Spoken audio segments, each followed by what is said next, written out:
Kierkegaard with the catch.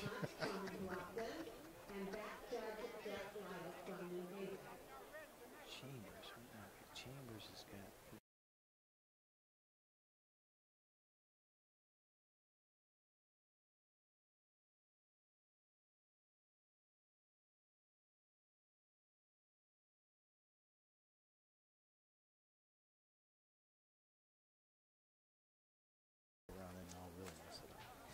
Okay, this is that. Thank you for supporting Summit City Sports. For the last several years, we've provided the Fort Wayne community and beyond with coverage of a variety of sports, thanks to our title sponsorship from Parkview Sports Medicine. Since we began in 2015, our annual budget has covered the cost of videographers and commentators to over 300 plus games each year. New equipment and maintenance of that equipment, along with increased broadcast rights fees from the IHSAA. This season, we're reaching out to friends, families, and local businesses for additional sponsorships and donations. You can help us grow and get coverage to your favorite team or sport. A Summit City Sports sponsorship or donation will help make that happen. We have the goal of bringing fans live stream games of every SAC game we cover. With the additional funds, we'd invest in mobile internet devices, allowing us to bring our supporters every SAC conference football and boys and girls basketball games live, as well as more coverage for sports like cross country, tennis, golf, swimming, wrestling, track and field, baseball, and softball. For more information on sponsorships or how to donate, visit SummitCitySports.com. Opening prayer. You're clear. The defending state 3 champions. I think we have to make that clear. That they are the defending. Make a couple things clear. Wait for this. Good job. Wow, okay, I'll be quiet. Excuse me for living. No, I got a surprise for you. A little dark. If we move on next week, I won't be with us. I'll do Kevin Kierkegaard's. 10 seconds.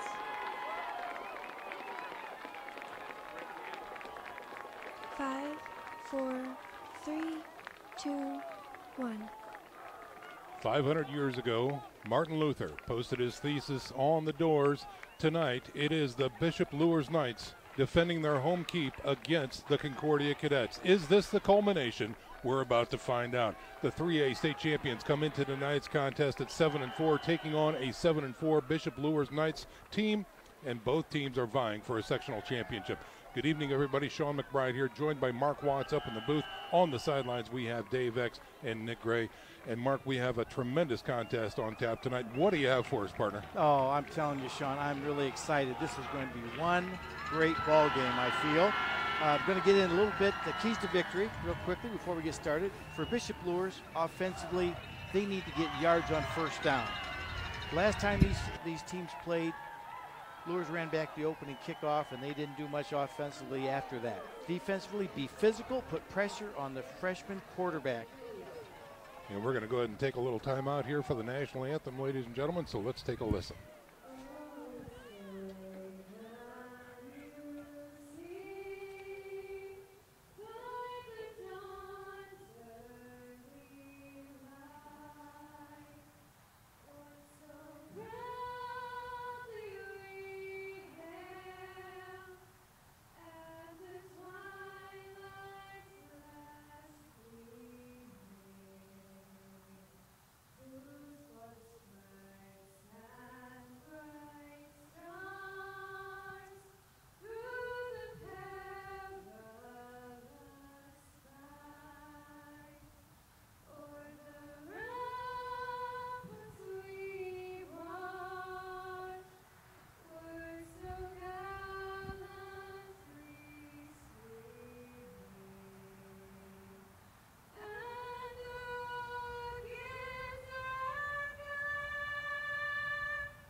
Beautiful rendition of the Star Spangled Banner there, performed by Miss Andorfer from Bishop Luers High School. Mark, there wasn't much I would interrupt you for, but that's one of them, partner. Oh, of course, we have to. That's right. All right, getting back to the keys to victory for Bishop Luers.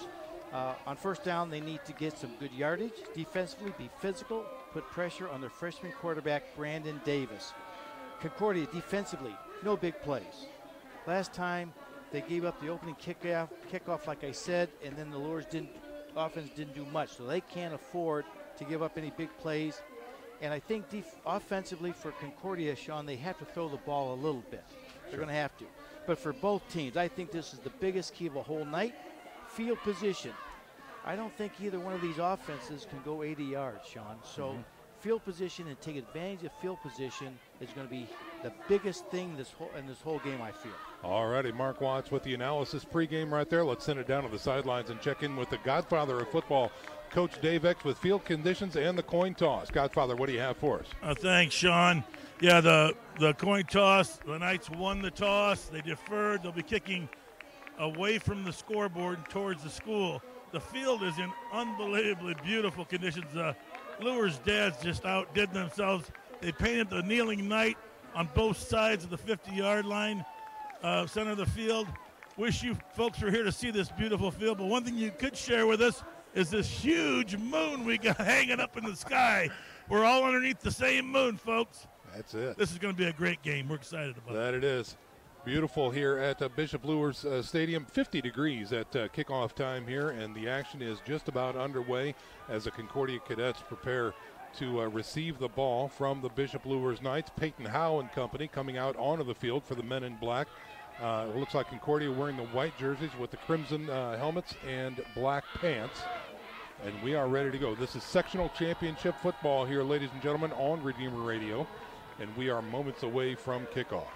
Looks like the wind is a little bit in Luers' favor. Obviously, you would think that they would take that. Godfather, is the wind going to be that much of a factor tonight?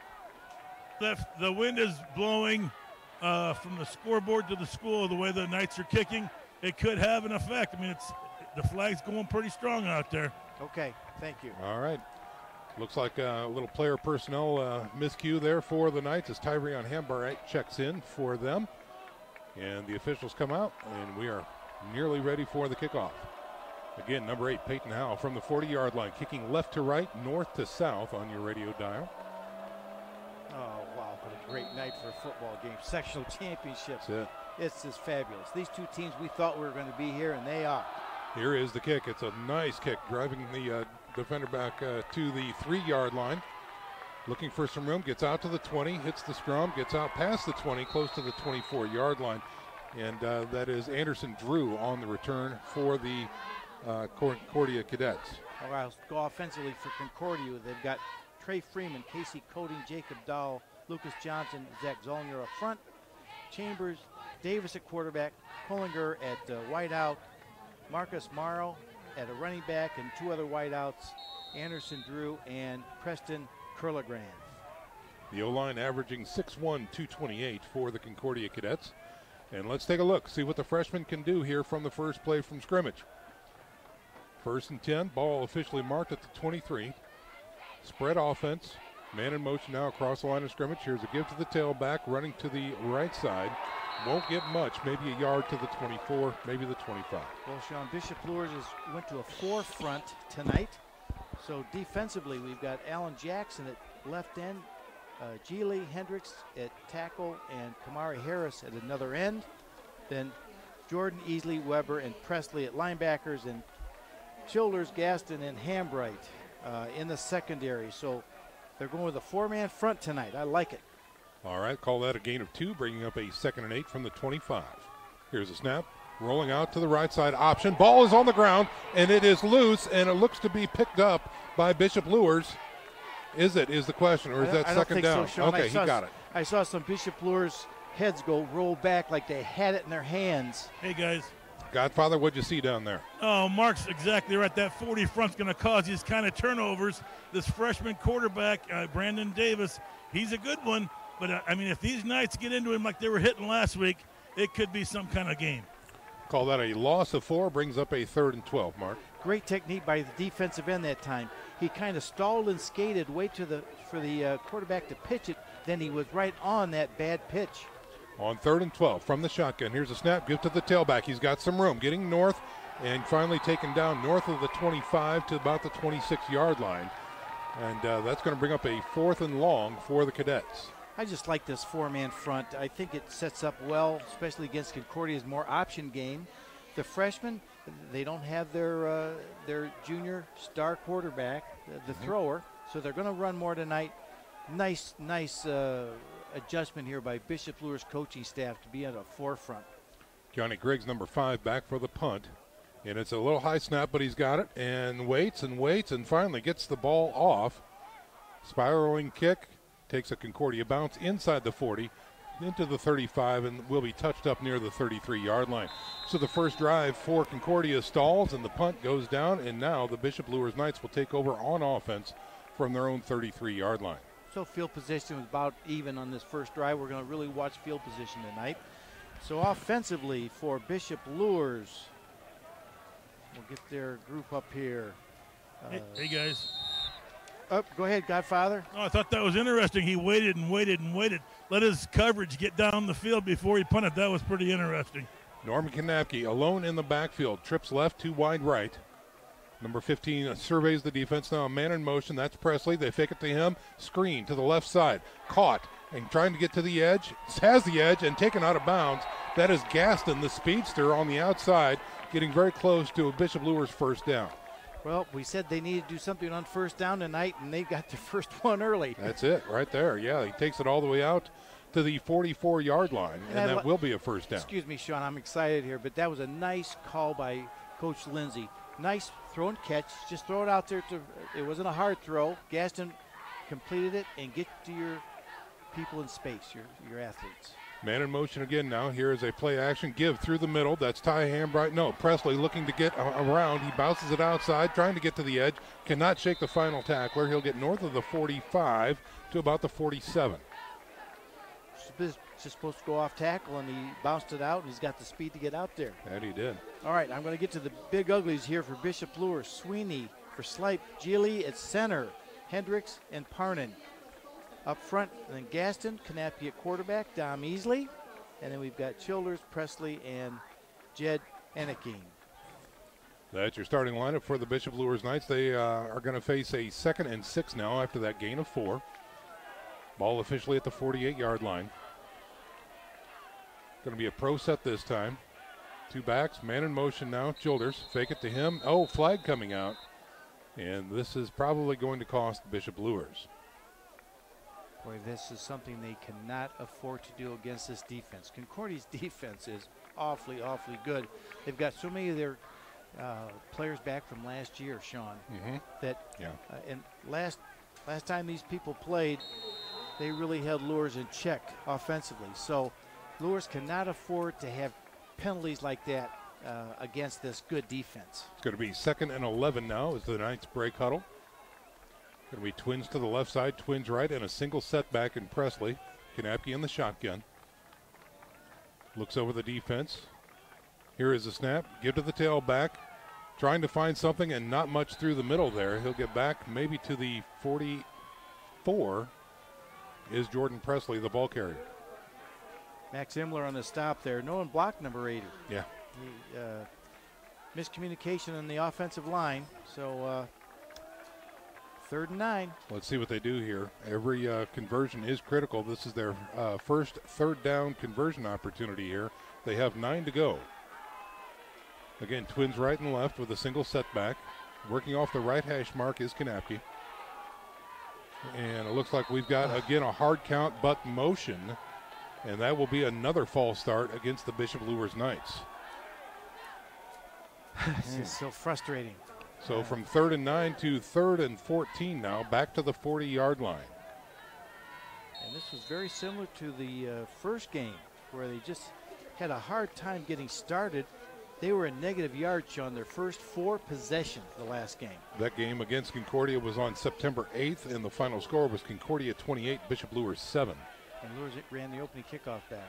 Here's a snap on 3rd and 14. He's got pressure, guns it to the flats, and going to be incomplete. Trying to get in touch with Gaston and throws it a little bit short. And so both of these teams' opening drives stall here in the first quarter. Well, Luers had her going there, and then 2 penalties right there. He lost 10 yards, so let's see what the field position ends up being after these exchange of kicks. 7:29 remaining here in the first quarter. Score still 0-0.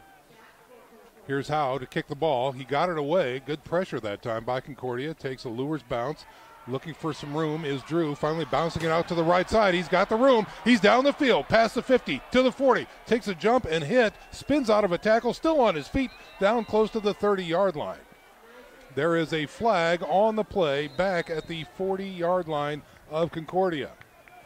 Bishop Luers had him, and then I don't know. He was a magician back there. Escaped. They had him bundled up. Let's see what the call is as the officials are huddling near the Bishop Luers 30-yard line. Sean, looking at the replay, I think there was a block in the back on the Concordia's return team. Still no word yet from the officiating crew. It'll be coming up shortly. It gives me an opportunity to let you know that Ave Maria is the title sponsor of tonight's game. Parents, are you searching for a safe, affordable, authentic Catholic university? Look no further than Ave Maria University. Ave Maria offers 33 majors, 16 varsity sports, and is located in sunny Southwest Florida. You can check them out online at avemaria.edu. Tonight's title sponsor. Mark, what are we seeing out here? Sean, there was another penalty. I saw a penalty thrown late at the end of the play. Okay. And I don't know if they picked that up or what, but I'm trying to watch it here. It looks like the block in the back is going to be the prevailing call here against the Cadets. Now they are standing at the Concordia 37-yard line when they start their march. And this should go back to the 27, and that's exactly where the ball will be placed. And then now they're marching forward. I think it was unsportsmanlike. What was it, Godfather? Did you see that one? Well, I didn't see it as much as I heard it. Coach Lindsey's pretty upset with one of his players. Says, how many penalties are you going to have this year? Oh, dear. So it must have been late, like you said. But Yeah, late hit on the sideline. Yeah, not good. So they assess both penalties. The result is a Concordia ball at their own 42-yard line. So the field position advantage right now for Concordia. Yes. 1st and 10. Trips package to the left. Now a man in motion across the line of scrimmage. Here's a snap. Give to the tailback. Left side. He's got a seam. Gets hit near the 49-yard line and goes down. On the carry that time was number 20 for the Concordia Cadets, and that's Morrow, the running back. He's their leading rusher. He averages 128 yards a game. He's had 6 games over 100 yards. He had 14 touchdowns on the ground, Sean, so he's their #1 offensive threat tonight. He is a threat indeed. Nice gain of 7 that time. Brings up 2nd and 3 from their own 49-yard line. They line up with a trips package to the right side, 1 wide left and a single setback. From the shotgun, he looks to throw on 2nd and short. He's got pressure, rolling to the right. He still has pressure, throws it, and it's up and incomplete. Tip drill that time as the ball was lofted into the air after the missed opportunity, but it falls to the ground, and the down is over. Really, Miss Geely there had some pressure on that young quarterback, and that's going to be huge for Bishop Luers tonight. They've got to get pressure on this younger quarterback. 6 minutes and 28 seconds remaining in the first quarter. Still knotted at 0. The Concordia Cadets with the ball, moving right to left on your radio dial. Now face a 3rd and 3 from their own 49-yard line. Twins right, twins left, and a single setback. Here's a roll to the right side. Pitch is good. Morrow trying to find something, and he gets hammered in the backfield, and that's going to be a big tackle for loss.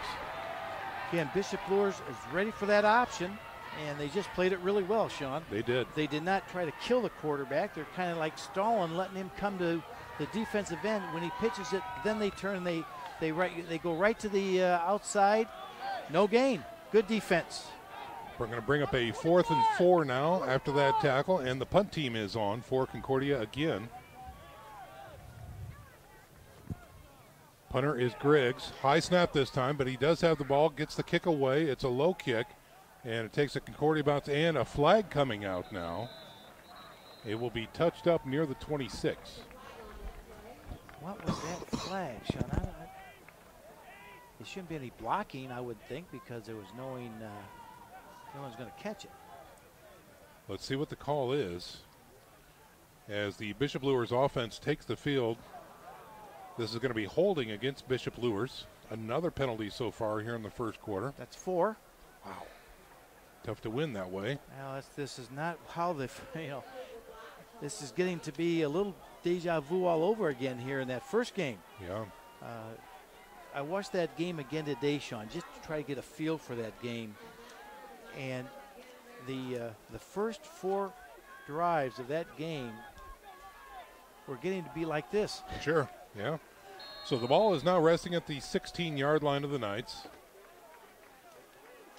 And it looks like Kanapke will be getting the call. He comes in from the sidelines with 18 seconds remaining on the play clock. Still not in the huddle yet at 13 seconds. And here they come charging up to the line.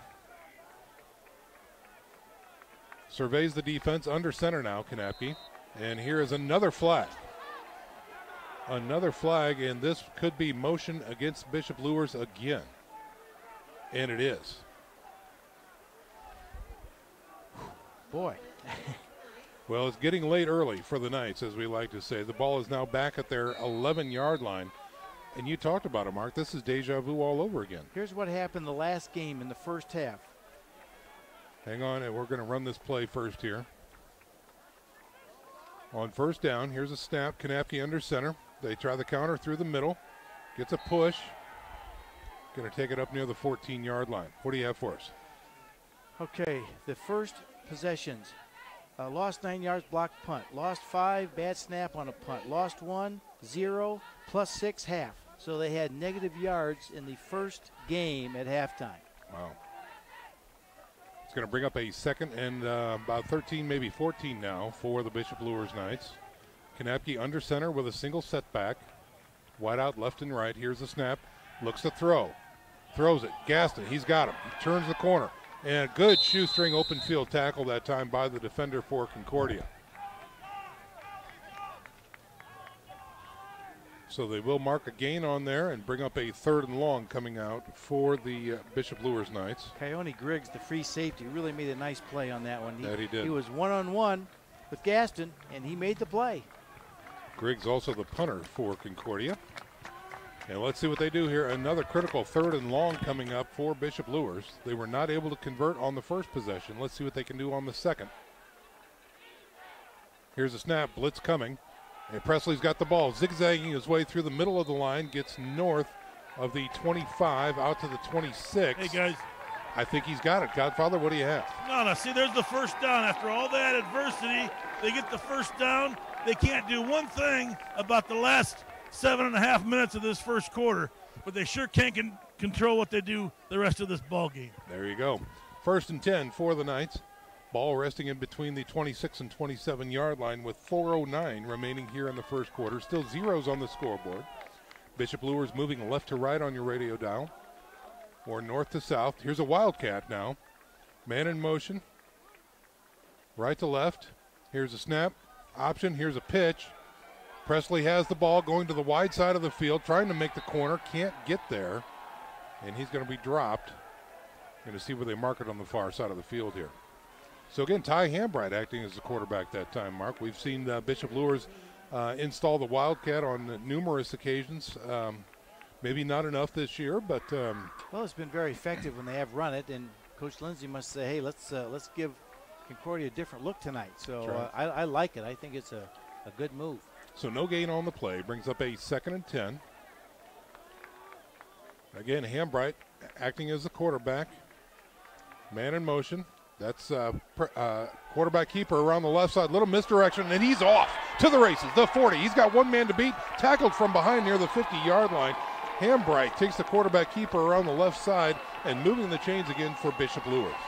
This is what's so nice about this. Now you've got all 3 of your weapons in play. You've got Preston, or you got Gaston, you got Presley, and you've got Hambright. Gaston goes in motion. They fake it to Presley, and Hambright goes the other direction. So you've got to account for all 3 of those great offensive players. That's right. 1st and 10 now in the Concordia zone, just past the 50-yard line. Hambright again in the quarterback position. Here's the snap. Oh, ball's on the ground. He picks it up and tries to go forward. He slips down, and that's going to be a loss of 2 yards that time. He should have probably had that one, but a little low snap, and he's probably a little anxious to get going. He just made a great play, so that's okay. He was smart enough. He fell on the football. Nothing hurt. Dom Easley and Alan Jackson checking out on offense for Bishop Luers, names we typically hear on defense for the Knights. And Kanapke comes back in for the Knights on 2nd and a long 12 now. Back at the 48-yard line. Here's a snap. Give through the middle. Presley finds a seam. Oh, gets hit. Stood up, still on his feet, spins out of it, and gets an additional 3 yards after the touch. Wow, what a run by Presley. That young man doesn't want to stop playing this year. No, he does not. Just a quick hitter. Good push by Luers' offensive line right up the middle. And Presley did what you have to do. You have to make the first person miss. And that's what he did. So we're going to bring up a 3rd and short now, 3rd and 3 for Bishop Luers. Ball at the Concordia 43-yard line. They break huddle with twins to the right, 1 wide left, and a single setback.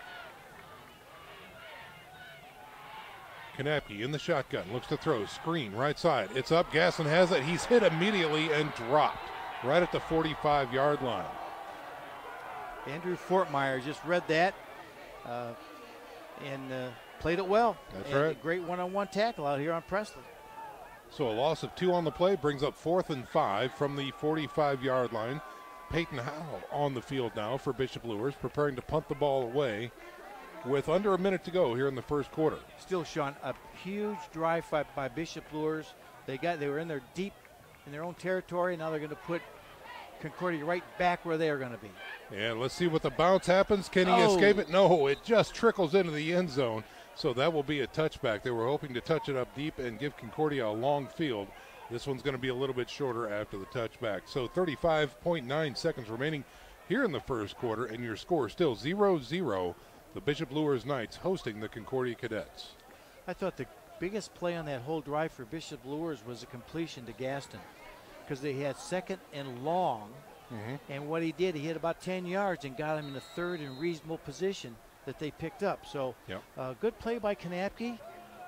A little better start for Bishop Luers, and here we go. 1st and 10 for Concordia. As the freshman, Davis will be under center, and now we've got a stoppage on the play. And this is typically going to be against the offense. Motion penalty. Offside. Okay, on the offense. So a 5-yard penalty takes them back to the 15-yard line. And against this defense, it's tough to do. If you're Concordia, you cannot afford to get that on 1st down. Can't play behind the sticks. Bishop Luers is a +6 this year on giveaways and takeaways. Their defense have played really well all year, Sean. All right, on 1st and 15, Davis looks over the defense from the shotgun. Here's a snap, give to the tailback. Morrow tries to find some room, finds a little bit of a seam. He'll gain maybe 2 that time. And we know who Dom Easley, there he is. Yep, number 5, team leader on defense. Making his presence known on that trap play, and they defend it really well. And let's see, the clock will continue to tick down. 15 seconds now remaining, and it looks like the Cadets will be satisfied with letting the clock tick down and call it a first quarter. So we're going to go ahead and step out for a 1-minute break. Zeros on the scoreboard. When we come back, 12 more minutes of play here in the first half. This is sectional football championship action right here on Redeemer Radio, 106.3 FM. You're clear. Friday Night Lights. Fort Wayne football from the comfort of your own home. Or when you're on the go. The same night the pigskin touches the end zone or is stopped dead in its tracks. 10 teams, 5 games, 1 website. SummitCitySports.com. Live streamed high school games, score updates, and news hub for all Fort Wayne athletics. Find us on Facebook, Twitter, YouTube, and SummitCitySports.com. Good.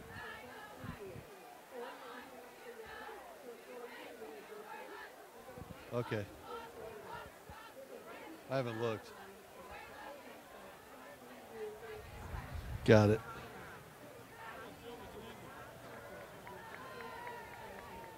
Maybe 10 seconds.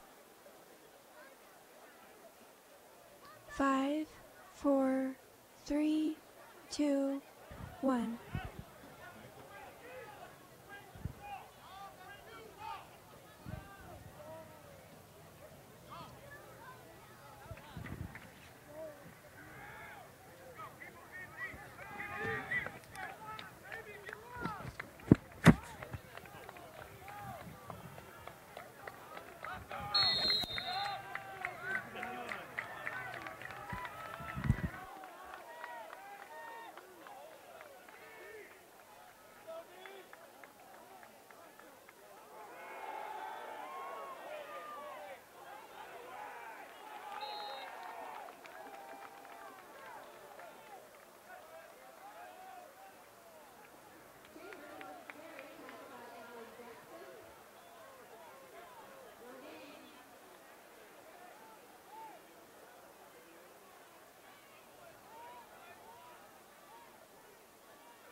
Hey, guys.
Hey, guys.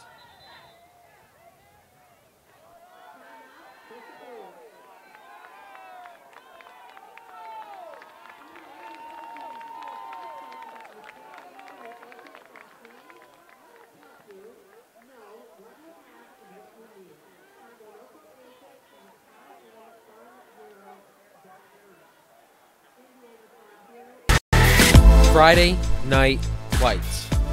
Fort Wayne football from the comfort of your own home, or when you're on the go, the same night the pigskin touches the end zone or is stopped dead in its tracks. 10 teams, 5 games, 1 website. SummitCitySports.com. Live streamed high school games, score updates, and news hub for all Fort Wayne athletics. Find us on Facebook, Twitter, YouTube, and SummitCitySports.com.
So a touchdown for Bishop Luers here with 8:26 remaining here in the second quarter.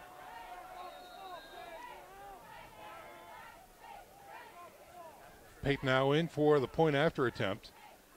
Kick is up. Looks good from here, and it is 7-0 is your score here. Again, second quarter action. We're going to step out for a 30-second break. The Bishop Luers Knights on top of the Concordia Cadets here at Sectional Championship Football. Stick around, folks. You're listening to Redeemer Radio, 106.3 FM. You're clear. Friday Night Lights. Fort Wayne football from the comfort of your own home, or when you're on the go, the same night the pigskin touches the end zone or is stopped dead in its tracks. 10 teams, 5 games, 1 website. SummitCitySports.com. Live streamed high school games, score updates, and news hub for all Fort Wayne athletics. Find us on Facebook, Twitter, YouTube, and SummitCitySports.com. And we are back to live action here at Bishop Luers Field, where the Bishop Luers Knights have scored on an 18-yard drive, putting them in the driver's seat so far here with 8:26 remaining. The score is 7-0. And the Knights are preparing to kick the ball away. Well, Mark, you talked about it at the beginning of the broadcast. Field position, obviously key in every broadcast or game, but this one especially, I think points are going to be a premium tonight. It is, and anytime you can have an 18-yard starting point where you only have to get 18 to score, that's less than 2 first downs. So that's going to be important the whole night. But again, I go back to that key throw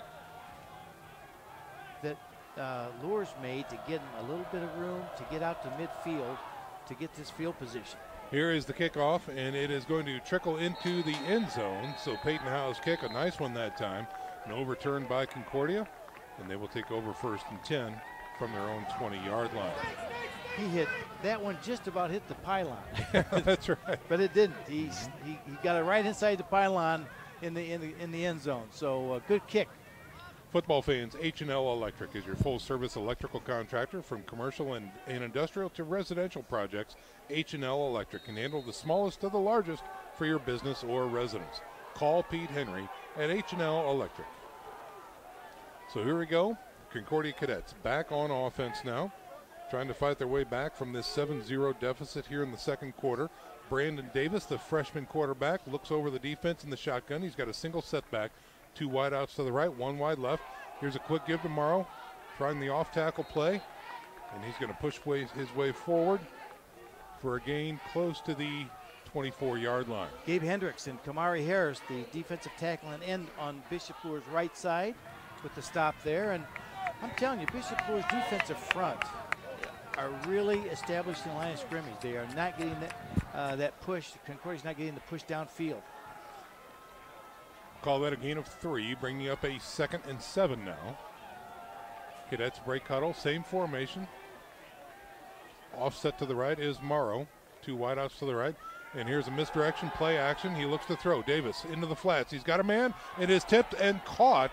Great second effort that time by Anderson Drew to keep that ball in his breadbasket. Anderson Drew's their top receiver, but Davis threw a pretty good ball there. Yeah, he did. I mean, we said earlier they're going to have to throw a little bit. He doesn't have to throw a lot, but Bishop Luers expecting to run. He had a little rollout. He got him out of the pocket and made a good throw right by Dom Easley there. Yeah. So it will be, excuse me, it'll be enough for a Concordia first down as they mark it right at the 39-yard line. Anderson Drew, that was his 45th catch of the year. He does have 10 touchdowns, Sean. Wow. Receiving. He's a good one. Yeah, he is. He's going to be wide out here on the right side. Single setback is Morrow. Davis under the shotgun. Here's a snap, give to Morrow. Breaks it out to the left side, looking for some room. Won't find much. He gets a few yards. Past the 40, out to about the 42-yard line. Again, going after Bishop Luers' right defensive side.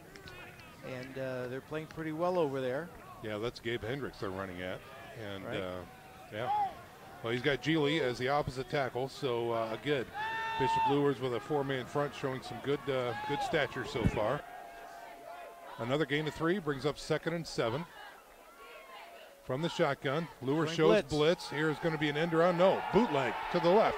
He throws the ball up into the air. It's a jump ball. And, he caught it. Unbelievable. Anderson Drew has tremendous position, uses that height, and comes up with a big catch. That was a jump ball all the way. That was just up in the air a long time.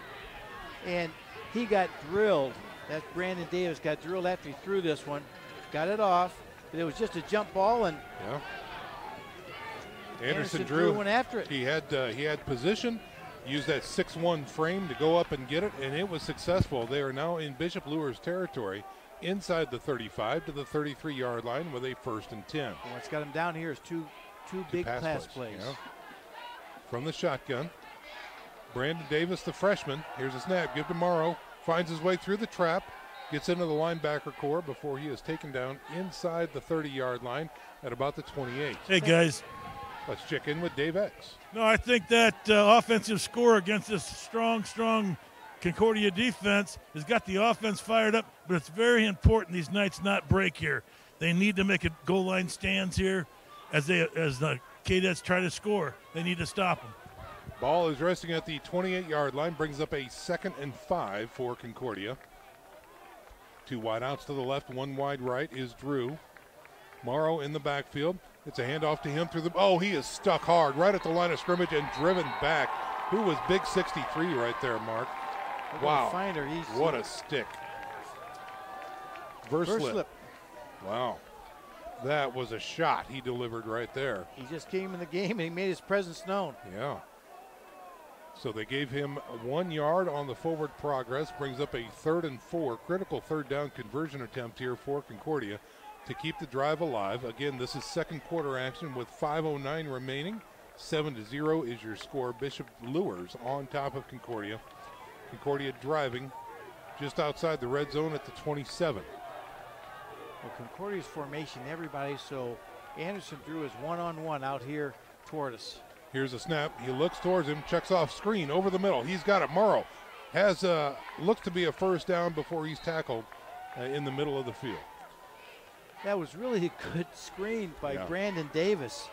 He went back. He looked a little excited. That's what you're supposed to do when you run a screen. You got to sell it. And he sold it as a freshman. I'm kind of impressed with that play. All right, so let's reset here. The ball is now at the 21, 22-yard line, and a new set of downs for the Concordia Cadets just outside the red zone. 1st and 10. The other thing, excuse me, Sean, he showed a lot of touch on that pass. That he did. He didn't try to get hurried. He didn't try to hurry it. 1st and 10 for Concordia.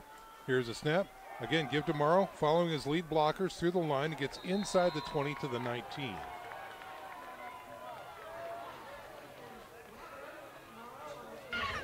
He's a little slow getting up there from the tackle.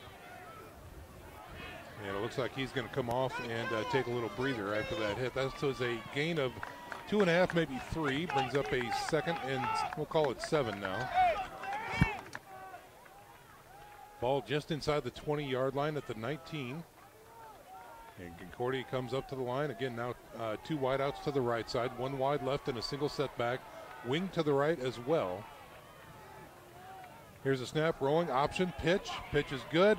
This time looking for some room and breaking a tackle, getting inside the 10, all the way down to about the 9-yard line. Great play that time by number 31, and that is Preston Curligran. Curligran, he runs like his dad, or his brother. Yeah. We've seen that.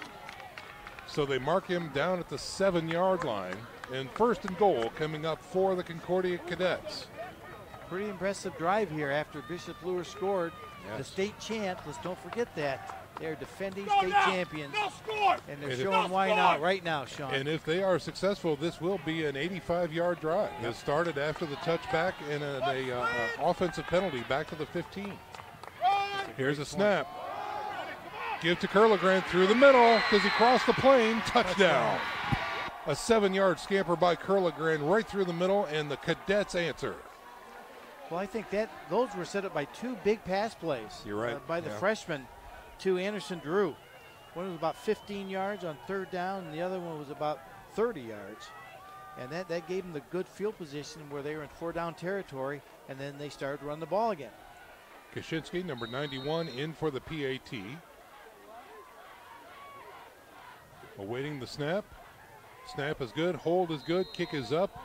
And it is good. We are all knotted up here with 2:54 remaining in the first half, and we're going to step out for a 30-second break. You're listening to Sectional Championship Football on Redeemer Radio, 106.3 FM. You're clear. How do you design one of the most advanced ERs in the country? At Parkview, we did it by focusing all our attention on you, the patient, by involving doctors and nurses in the design process, by creating quieter, more private spaces, and by leading the region in heart, stroke, and trauma care. This is not your typical emergency room. It's Parkview. In an emergency, isn't this where you'd rather be? Parkview, your partner in health.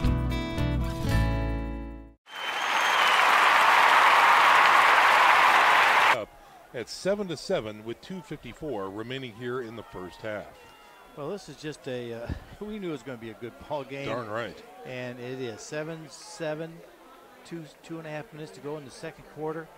And this is a big drive for Bishop Luers. If they can keep this ball the whole 2.5 minutes here, they're going to get the ball started the third quarter. That's so right. Bishop Luers would like to keep this ball the rest of the half. Here come the Cadets, and it is a low liner taken by an upback. No, gets past an upback, and we've got a whistle on the play. I don't even know that the play was whistled ready. I think you're right. Yeah. Flag's way back here. Well, we don't think that they're going to kick it deep anymore, because after they kicked it to Presley at the beginning of the game last time they played, he ran it back. They were squib kicks the whole time. That's right, yeah. And so this will be a penalty against Concordia. Hey, guys. Godfather, what do you have? Yeah, the official says he can't kick it till we blow it. Yeah. And so it's a delay of game call. Okay. It looked like a shib kick there for a minute. That's right. So they move it back to the 35-yard line. And Kaczynski will be back in to launch this one. Again, Concordia kicking left to right on your radio dial. North to south. Whistle blows, and this one again is on the ground. It's going to trickle back.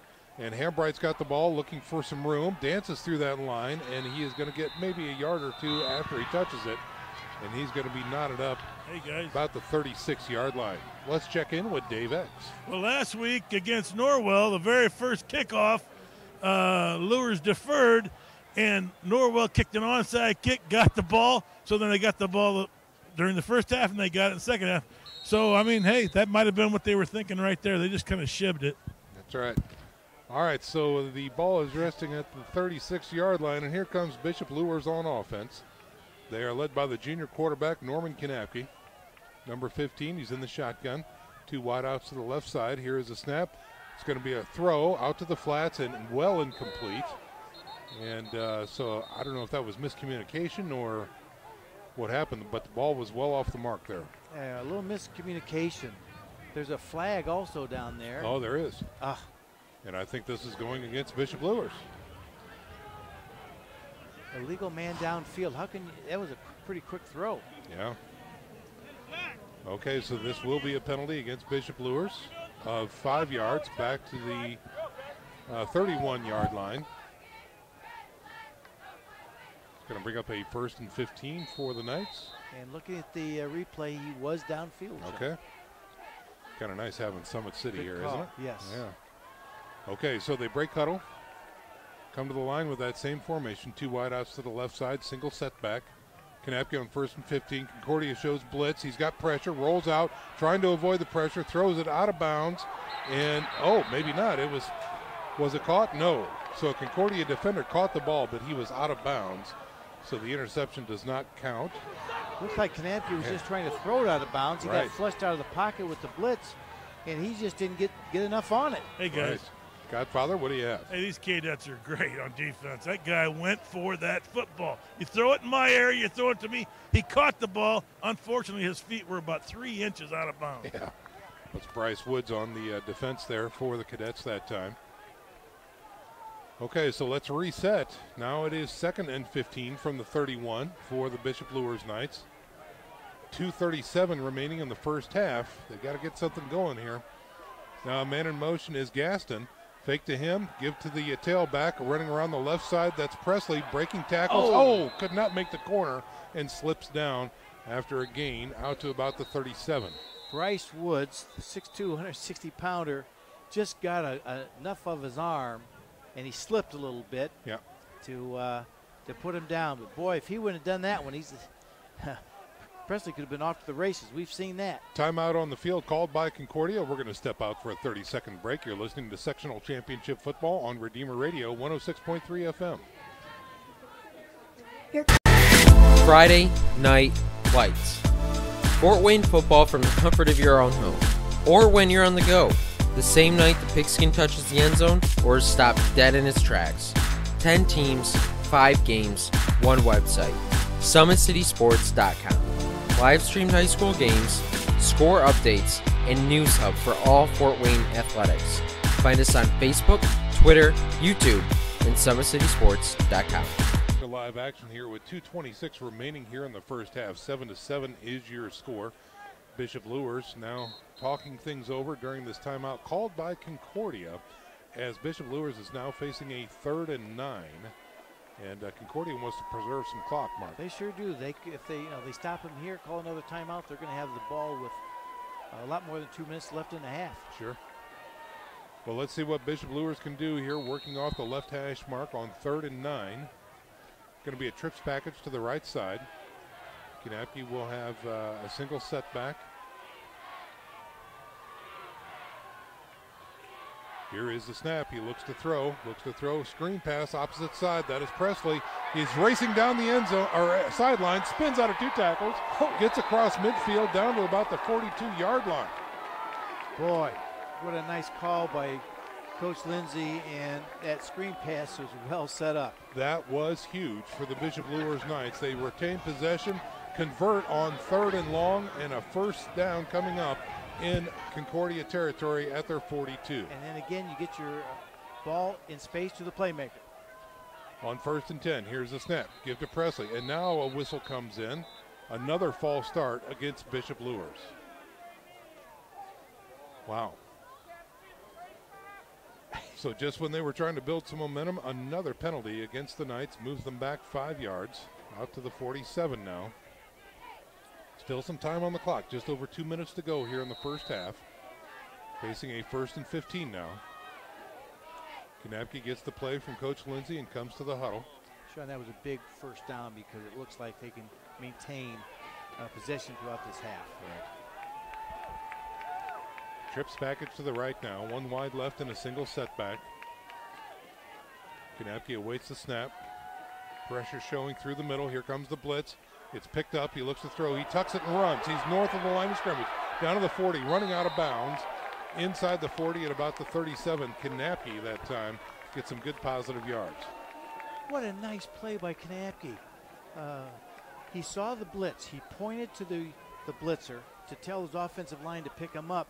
He looked downfield. No one was there. Well, knowing the linebacker's already been picked up, he saw the free lane and made a nice run, got out of bounds to preserve the clock. Going to bring up a 2nd and 5 now with the clock stopped under 2 minutes to go. 1:32. Ball now at the 37-yard line of Concordia. Twins right and left for Bishop Luers. Single setback. Knapke in the shotgun. Timeout is called, and a flag goes up at the same time. They took too long. Line judge says they got the timeout. So they're going to tuck the flag. It was going to be a delay of game, but the timeout stands for Bishop Luers. And so we're going to step out for a 30-second break as well. 7-7 right here at Bishop Luers Field, and we're back after this 30-second break. You're listening to Sectional Championship Football on Redeemer Radio, 106.3 FM. You're clear. Friday Night Lights. Fort Wayne football from the comfort of your own home, or when you're on the go. The same night the pigskin touches the end zone or is stopped dead in its tracks. 10 teams, 5 games, 1 website. SummitCitySports.com. Live streamed high school games, score updates, and news hub for all Fort Wayne athletics.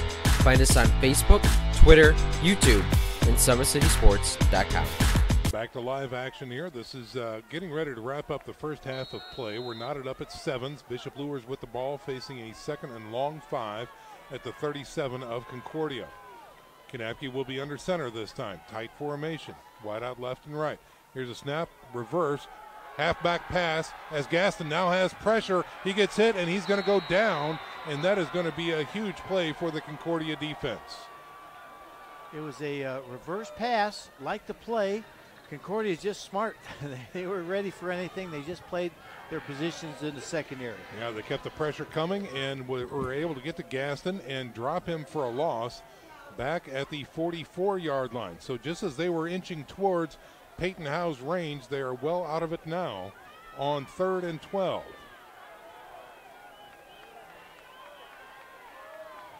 Knapke, twins right, or check that, twins left and 1 wide right.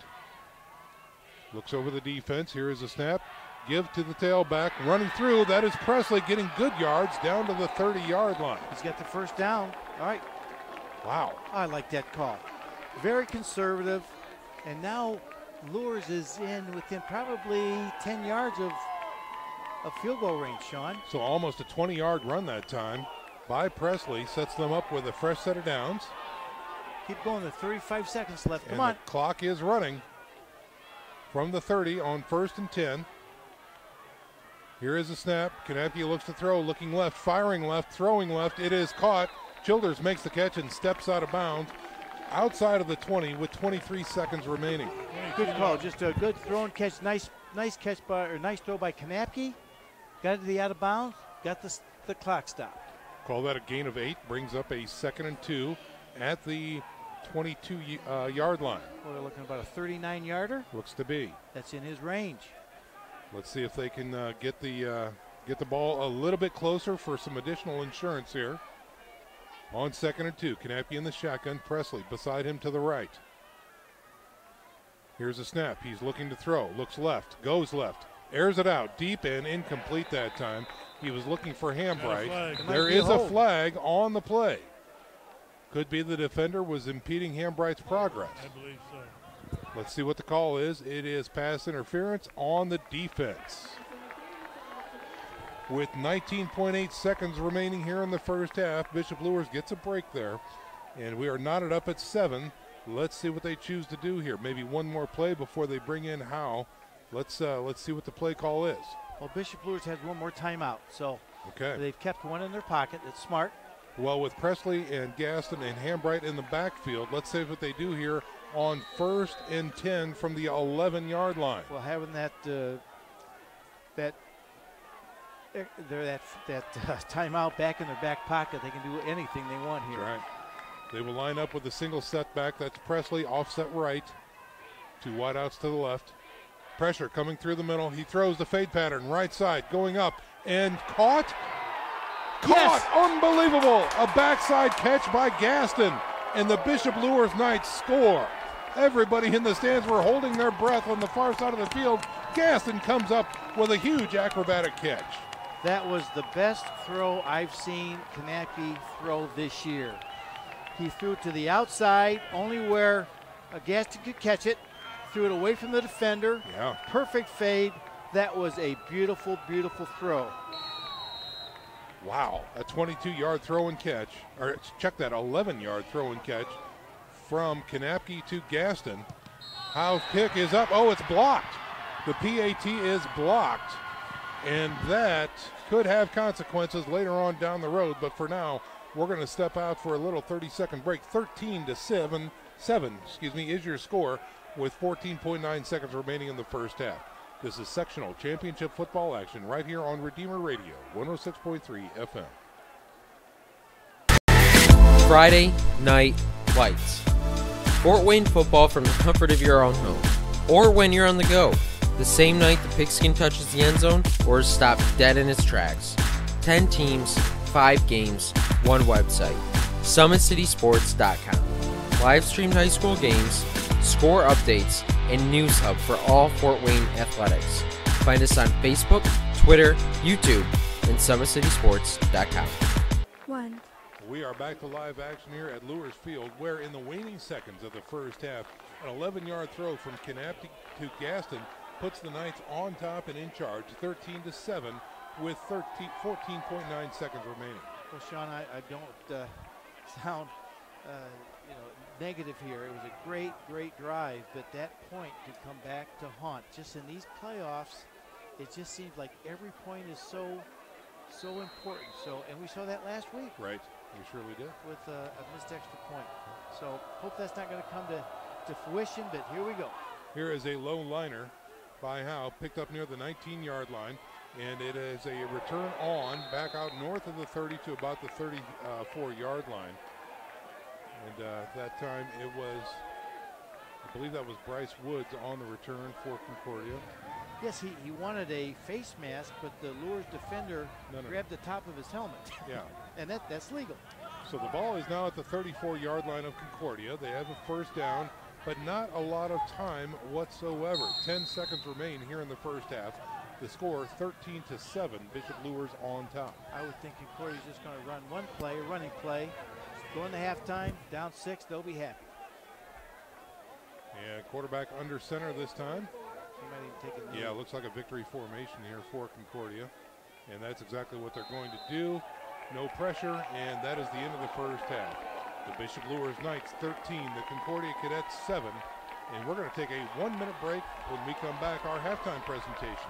Stick around, folks. You're listening to sectional championship action right here on Redeemer Radio, 106.3 FM. You're clear. Thank you for supporting Summit City Sports. For the last several years, we've provided the Fort Wayne community and beyond with coverage of a variety of sports, thanks to our title sponsorship from Parkview Sports Medicine. Since we began in 2015, our annual budget has covered the cost of videographers and commentators to over 300 plus games each year. New equipment and maintenance of that equipment, along with increased broadcast rights fees from the IHSAA. This season, we're reaching out to friends, families, and local businesses for additional sponsorships and donations. You can help us grow and get coverage to your favorite team or sport. A Summit City Sports sponsorship or donation will help make that happen. We have the goal of bringing fans live stream games of every SAC game we cover. With the additional funds, we'd invest in mobile internet devices, allowing us to bring our supporters every SAC conference football and boys and girls basketball games live, as well as more coverage for sports like cross country, tennis, golf, swimming, wrestling, track and field, baseball, and softball. For more information on sponsorships or how to donate, visit SummitCitySports.com. Does a lot of work over at St. Henry's Parish community. Chris, tell us a little bit about St. Henry's and what's going on over there. Thanks a lot, Nick. Here at St. Henry's, I know we're very blessed with a lot of donations that we receive. Everything that we get is 100% donated. It's through some of the hard work and some of the partnerships that we have throughout the community. So really the blessings and donations that we get are always passed on. There's always a need, and we're very happy to help fill that need. Well, one of the things that really impresses me, Chris, is the thrift store. And, you talk about donations, and so it's community funded coming in. Talk a little bit about the impact and the type of person that's taking advantage or being taken care of by others' generosity. Well, we see all different types. I can make reference to our garden, where we have probably 15 different nationalities that participate in our gardens. So we see all different types of people. There's all different types of needs, whether it be clothing, furniture, food with our community harvest food wagon that we have every other week. So there's always a need, and we're always happy to have some role in fulfilling others' needs. Those gardens out there, I think they're one of the largest. How many plots are out there? There's over 500 plots, and which are all individually. So they grow for themselves, they grow for their family, they grow for their neighbors. We provide the soil, the dirt, and we also have a greenhouse where we provide the seeds and starters for them. So and really, the different nationalities grow what is common to them, and so there's an abundance of different types of gardens, vegetables and things that are out there. Well, it amazes me every time I go out there. Paul Gerardo, he's a hustler. I mean, that guy's involved in so much stuff, ushering people in and off the property, taking care of everybody. And then you, Rochelle, out there, and then the many volunteers that trickle through there, and you guys witnessing to the south side of Fort Wayne. We're very fortunate with the volunteers that we have. They're very dedicated people, and that's what makes St. Henry's run. Paul is the spearhead behind there, and he has gone out and made tremendous connections in the community, whether it be through St. Vincent's, where you've helped out with the clothing drives that they've provided for us, the other parishes throughout the community, Kids Wear, Vincent House, or Vincent Village, excuse me. There's just a lot of different connections that we have made that we've been very blessed with. Well, Chris, I can't thank you enough. I know you got to get to the locker room and take care of the guys. So thanks for sharing a little bit about St. Henry's, and thanks for all you do, Paul and Rochelle, too. Thank you for Redeemer Radio, and thanks to all those people who contributed during the St. Henry's Hour during Sherathon. So. Amen, brother. Thanks, Nick, I appreciate it. Once again, ladies and gentlemen, it's been Chris Charay, one of the many great hands that make the efforts at St. Henry's possible. Back up to you guys. There's my mic. Hey, what a deal. We're sitting at 13-7 is your halftime score here at Bishop Luers High School. The Bishop Luers Knights over the Concordia Cadets. We're going to go ahead and step out for a 1-minute break. When we come back, there's a lot to talk about, not only from around the state, but again, our first half stats and much more to come. Stick around, folks. We're back in 1 minute.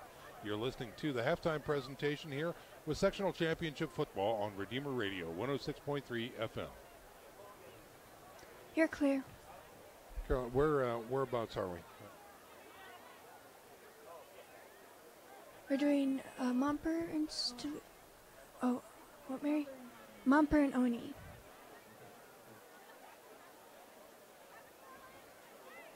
Thanks for reeling me back.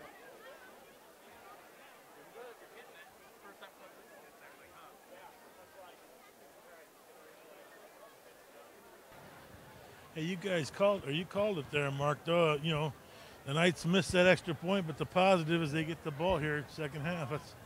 They can, I don't know. And that's two offensive scores. Jeff, can you turn down the brightness of it? And I'm like, take down. 10 seconds. 5, 4, 3, 2, 1. Yeah, we are back during our halftime presentation here. We've got the stats update from the first half from Jose Lopez. Mark Watts, what do you have here for us? Okay, for Bishop Luers, passing. Kanapke, 6 of 9, 52 yards, 1 touchdown. And again, I've got to reiterate, I thought he looked the best he's looked that I've seen him all year on that last drive. Mm-hmm. Rushing, Presley, 8 carries, 42 yards. Hambright, 9 carries, 52 yards, and 1 touchdown. Receiving, Gaston, 4 catches, 21 yards. For Concordia, passing, Davis, 3 of 4, 49 yards. And again, we said that he felt he had to throw a little bit. He looked really good on that 85-yard drive they had. Curligran, 2 carries, 20 yards, and a touchdown. Morrow, I think this is the biggest thing we have to talk about. 11 carries, 28 yards. Yeah. Luers really put the kibosh on him. Receiving, Drew, 2 catches for 41 yards. All right, so that does it for your first half. Low numbers, Mark. We talked about it at the beginning of the contest. These are 2 very evenly matched teams. Every point comes at a premium tonight. Again, we talk about how impressive Kanapke was on that last drive, but switching to the other side of the ball, Concordia, a freshman quarterback, okay, put in a very tough situation, but responding very well with great poise, great attitude, and some real athletic ability. And I think the one thing that we couldn't really get to on that long pass he made, he got drilled. He did. He took a shot. He took a shot, and he came right back, and he looked just fine on the rest of that drive. So very impressive. I mean, it's so hard to lose your all-state quarterback from last year, and then you lose your junior, very qualified, really quality quarterback this year in Bird. Mm-hmm. And all of a sudden, you're down to your freshman quarterback, and he's doing things that are allowing Concordia to win. That's exactly right. Football fans, how would you like to own a bank?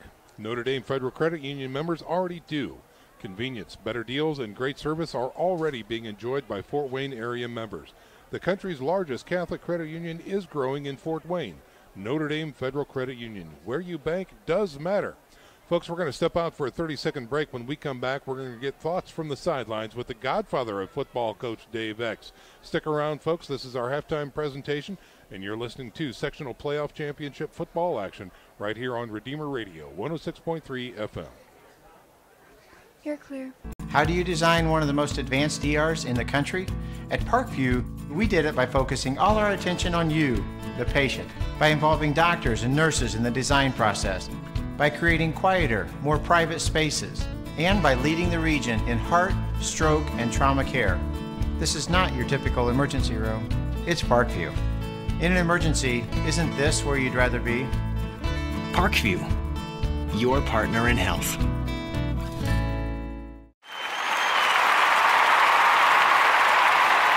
The Concordia Cadets. We're going to send it down to the sidelines and check in with Coach Dave X. Godfather, we talked about it before. Mark and I agree. Every point is at a premium tonight. What you're feeling? What's a thought? What are you seeing down there on the sidelines that we can't see up here in the press box? Well, I just am impressed with the Knights being able to come back after that last game against Concordia and do so poorly on offense, and then get their team together and then have the night they're having the first half. And then I also like their change on defense with that 40 front. That there was one play in particular where the first down for the Cadets, they ran a 7-yard off tackle play with a lead blocker coming through. I really believe if the Knights would have had that 30 front in there, that would have been a touchdown with that lead blocker. But with the 40, they squeezed it up, linebacker filled, and made it a 7-yard gain. And so I'm just saying I like that defense in a 40 front against these Cadets, and I like what I'm seeing. I just think that the Cadets' defense is so strong. Everybody knows it in town. It's a very strong defense. For the Knights to have 13 points, I'm excited for them coming into the second half with the football. Yeah, that's exactly right. And what we see up here, Godfather, excuse me, is a lot of poise out of that freshman quarterback for Concordia. Oh, Brandon Davis, I'm impressed with him a lot. And he's on that option play that took him from the 22-yard line down to about the 3-yard line that got him their score.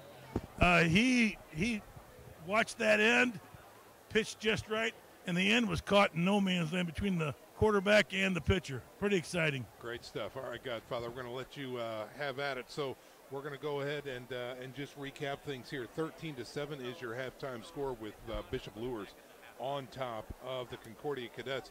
One of the big factors we talked about in the first half, what we reported, a lot of penalties in the first half here, and we really need to talk about it. So when we come back after this break, Mark has a breakdown of the first half penalty yardage. It's important and something that clearly needs to be cleaned up. So we'll talk about it after this 30-second break. You're listening to high school football right here on Redeemer Radio, 106.3 FM. You're clear. That should give me 3 more. How do you design one of the most advanced ERs in the country? At Parkview, we did it by focusing all our attention on you, the patient, by involving doctors and nurses in the design process, by creating quieter, more private spaces, and by leading the region in heart, stroke, and trauma care. This is not your typical emergency room. It's Parkview. In an emergency, isn't this where you'd rather be? Parkview, your partner in health.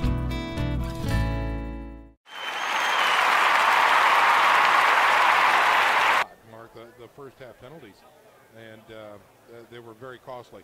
Again, not only in yardage, but in momentum kills, and really what that actually means from a strategic standpoint.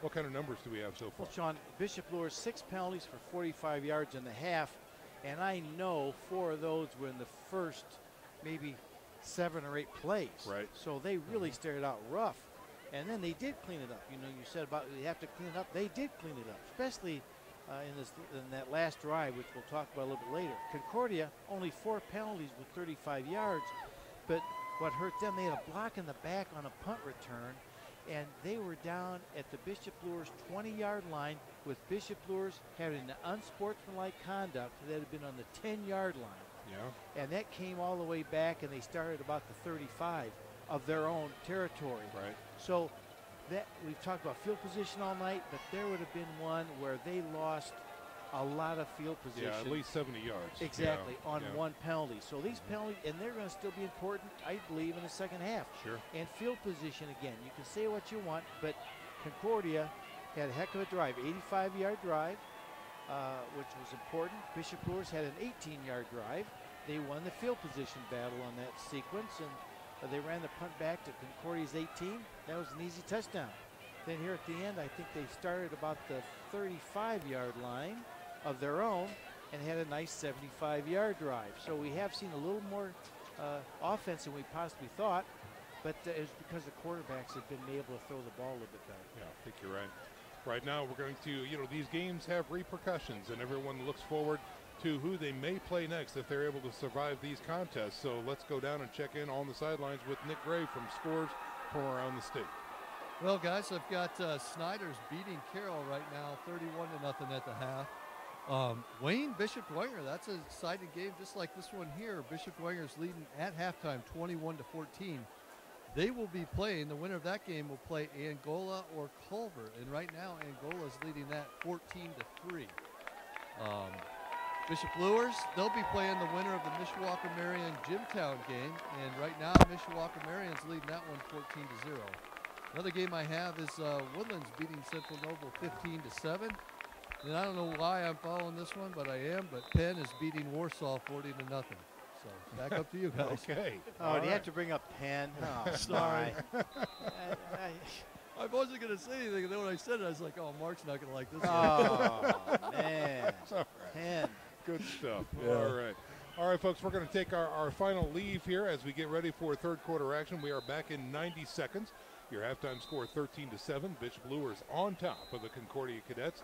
And new downs coming up shortly right after this break. Stick around. We're back in 90 seconds. And you're listening to high school championship football action right here on Redeemer Radio, 106.3 FM. You're clear. Thank you for supporting Summit City Sports. For the last several years, we've provided the Fort Wayne community and beyond with coverage of a variety of sports, thanks to our title sponsorship from Parkview Sports Medicine.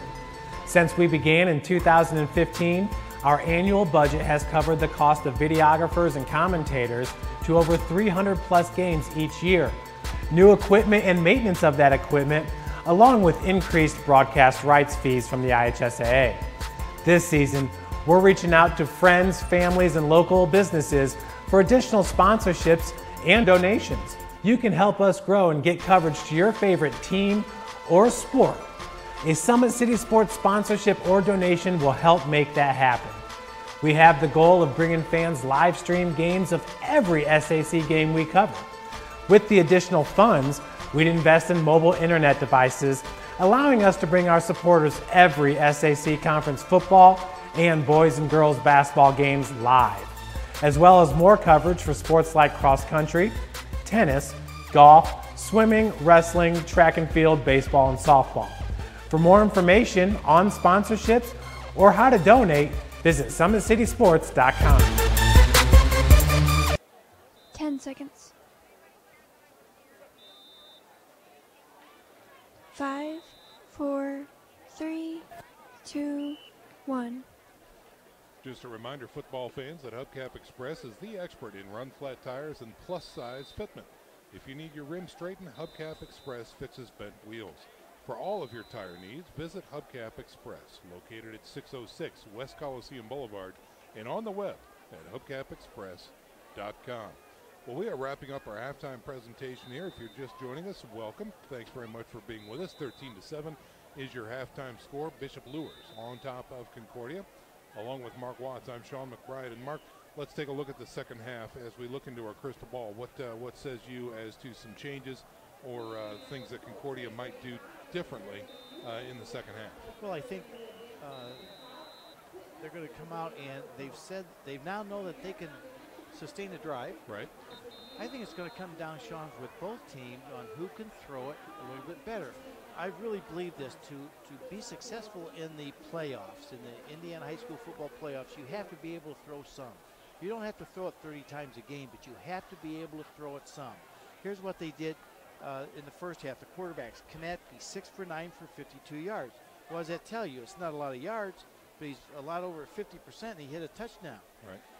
Look at Davis, 3 of 4, well over 50%, 49 yards. So they were able to throw it a little bit, and I think both the times they completed passes was key to keeping their drives going. So I think the team that's going to come out here and be able to throw the ball a little bit and be successful is going to be the one that's going to win this one. All right. Well, both teams are back out onto the gridiron. The warm-ups are over, and we are preparing for the second half here. Again, 13-7 is your halftime score. Bishop Luers on top. Hey, guys. Over Concordia. Let's check in with the Godfather, Dave X. I had a chance to talk to the coaches down here, and going to stay solid on defense. Couple changes on offense. See a little bit more wildcat, and then run tackle blast when they're in ace formation. Okay. There you go. Well, again, and let's talk about it, Sean. They ran wildcat a little bit more in the first half with Hambright as the tailback. But what it does, it puts so much pressure on the defense because you've got their 3 playmakers, Gaston, Presley, and Hambright all in play. And on the one play that was the most successful, about a 30-yard run by Hambright, they put Gaston in motion. They put Presley like he was going to go follow Gaston on a sweep. Then they ran a counter with Hambright. Well, if you're Concordia, you've got to defend all 3 of those playmakers. Sure.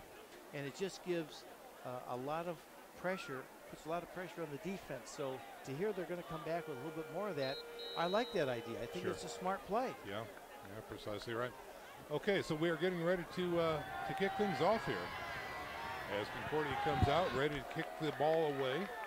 Oh, and Sean, how many times have we said the first drive in the third quarter is so important? Right. And here it is again. Yes. If Luers can come down and get points or get really good field position and put Concordia deep, they're set. Concordia gets a 3 and out or 6 and out. They've got good field position. They're down 6 and they've got the ball and they're coming. So, boy, this is just here we go. It's just exciting, fun times. 13-7 is your score. Bishop Luers defending a 6-point lead here over Concordia. Concordia kicks the ball. It's a low liner up front and taken by a second lineman for Bishop Luers, and they will have excellent field position as they did. Concordia did not want to risk a big run back, and so again they will have great field position inside the 45 at about the 43-yard line. The up back Nick Berkmeyer that time for Bishop Luers. And he did exactly what he was supposed to do. Field the thing and take a knee. That's it. Because we've got the ball on the 42, coach is telling me. From the shot, again, the Wildcat, Gaston in motion left to right. Here's a snap. Here's a fake pitch. Trying to counter again through the middle is Hambright. And he's dragging tacklers with him still on his feet north of the 45. to the 46. He was hit at the 42 and still is able to get 4 additional yards. That was all on Hambright, but he went the wrong way. Yeah. It was supposed to go outside, and he cut it in. They pulled the backside. It was a counter trey to the backside, and he was supposed to go outside, and he didn't really follow his blocks. No. He had Big Gabe Hendricks out there, and it should have followed Big 79. But, again, nice 4-yard gain there. Brings up a 2nd and 6, again from the Wildcat. Hambright with the ball. This time he's going to shoot left, try to find the edge, gets to it, but trickles out of bounds shy of the 50 at about the 47. Okay, all right. So 2 or 3 yard gainer that time. Brings up a 3rd and, we'll call it 3rd and 4. But reasonable, 3rd down. Are they going to bring back in Kanapke? Or are they still going to run the they're going to bring in Kanapke. Kanapke in, number 15, gets the play from Coach Lindsay. All right. Critical 3rd and 4 here. Ball resting at the 48-yard line of Bishop Luers. They're moving right to left on your radio dial. This is 3rd quarter action. They're up by 6, 13-7 your score. And now we've got a timeout. Yeah, let's see. I think it might be a play clock issue. As one says 39, the other one on this side says 25. Well, I was looking at that was 39 like 2 seconds ago. Yeah, so now they're both at 25. And let's see what we've got here as the white hat comes over to talk to Coach Lindsay. Well, sure not anybody in the press box. No. You know that. That's right. So let's see what, as the referee is still consulting with the sidelines here. I say that because they can hear us talk up here. So we're only about 4 feet away. Right. So. We have to get on them a little bit. Now it's interesting. The mark is on the opposite side of the clock. I'm in the middle. So when he throws that water bottle. Yeah. Okay. So still a timeout on the field as the officials are discussing with Coach Lindsay what the plan is if in fact they decide to shut those off. But so far the clocks are still on. And here comes the whistle, and we're ready to go. And they're working. All right, both running. Runs up to the line. On 3rd and 4, Bishop Luers will have an I formation. Kanapke under center this time. Here's the snap. Give to the tailback, running right through the middle of the line, spinning out of a tackle, still on his feet. Hambright down the sidelines, pushed out of bounds at about the 37. Counter trey, but we had the fullback back in for Bishop Luers, and he was the key block that there. Zach Robbins, his fullback, came in, counter trey with a lead blocker. Very successful for Bishop Luers, moving the chains inside Concordia territory now. They officially mark it at the 38-yard line as Dom Easley checks out. And Kanapke checks in as your quarterback again. 1st and 10 for Bishop Luers. Pro set this time, 2 wideouts to the left side. Now going to the opposite side is Gaston. And in the slot is Hambright to the left. Quarterback gives to Presley from the backfield, hits that line and not much more. He has stood up and fallen forward for maybe a yard. Trey Freeman, 6'1", 310-pound tackle, was all over it. He was right there. Boy. Freeman, a two-way starter for Concordia. Up front, they average 6'2", 233, with a 310 and a 260 in there. Yeah. So a gain of 1 that time brings up a 2nd and 9. Ball at the 37 for Bishop Luers. 2 wideouts, Childers, and in the slot will be Hambright. Single setback is Presley. Gaston in motion, left to right. They fake it to him, give to Presley around the left side, breaks 1 tackle, but can't escape another. He won't have much as he goes down inbounds. Clock continues. That's going to be a loss on the play. That's the 2nd time they've tried the counter tray to the weak side here, and Concordia's linebackers are just staying home, and they're playing it now. So might have gone that well one too many times. Yeah. Going to bring up a 3rd and virtual 10 now. 3rd and about 9.5 for Bishop Luers. And let's see what they do here. As Kanapke will have a single setback in Presley. 2 wideouts to the right, 2 wideouts left.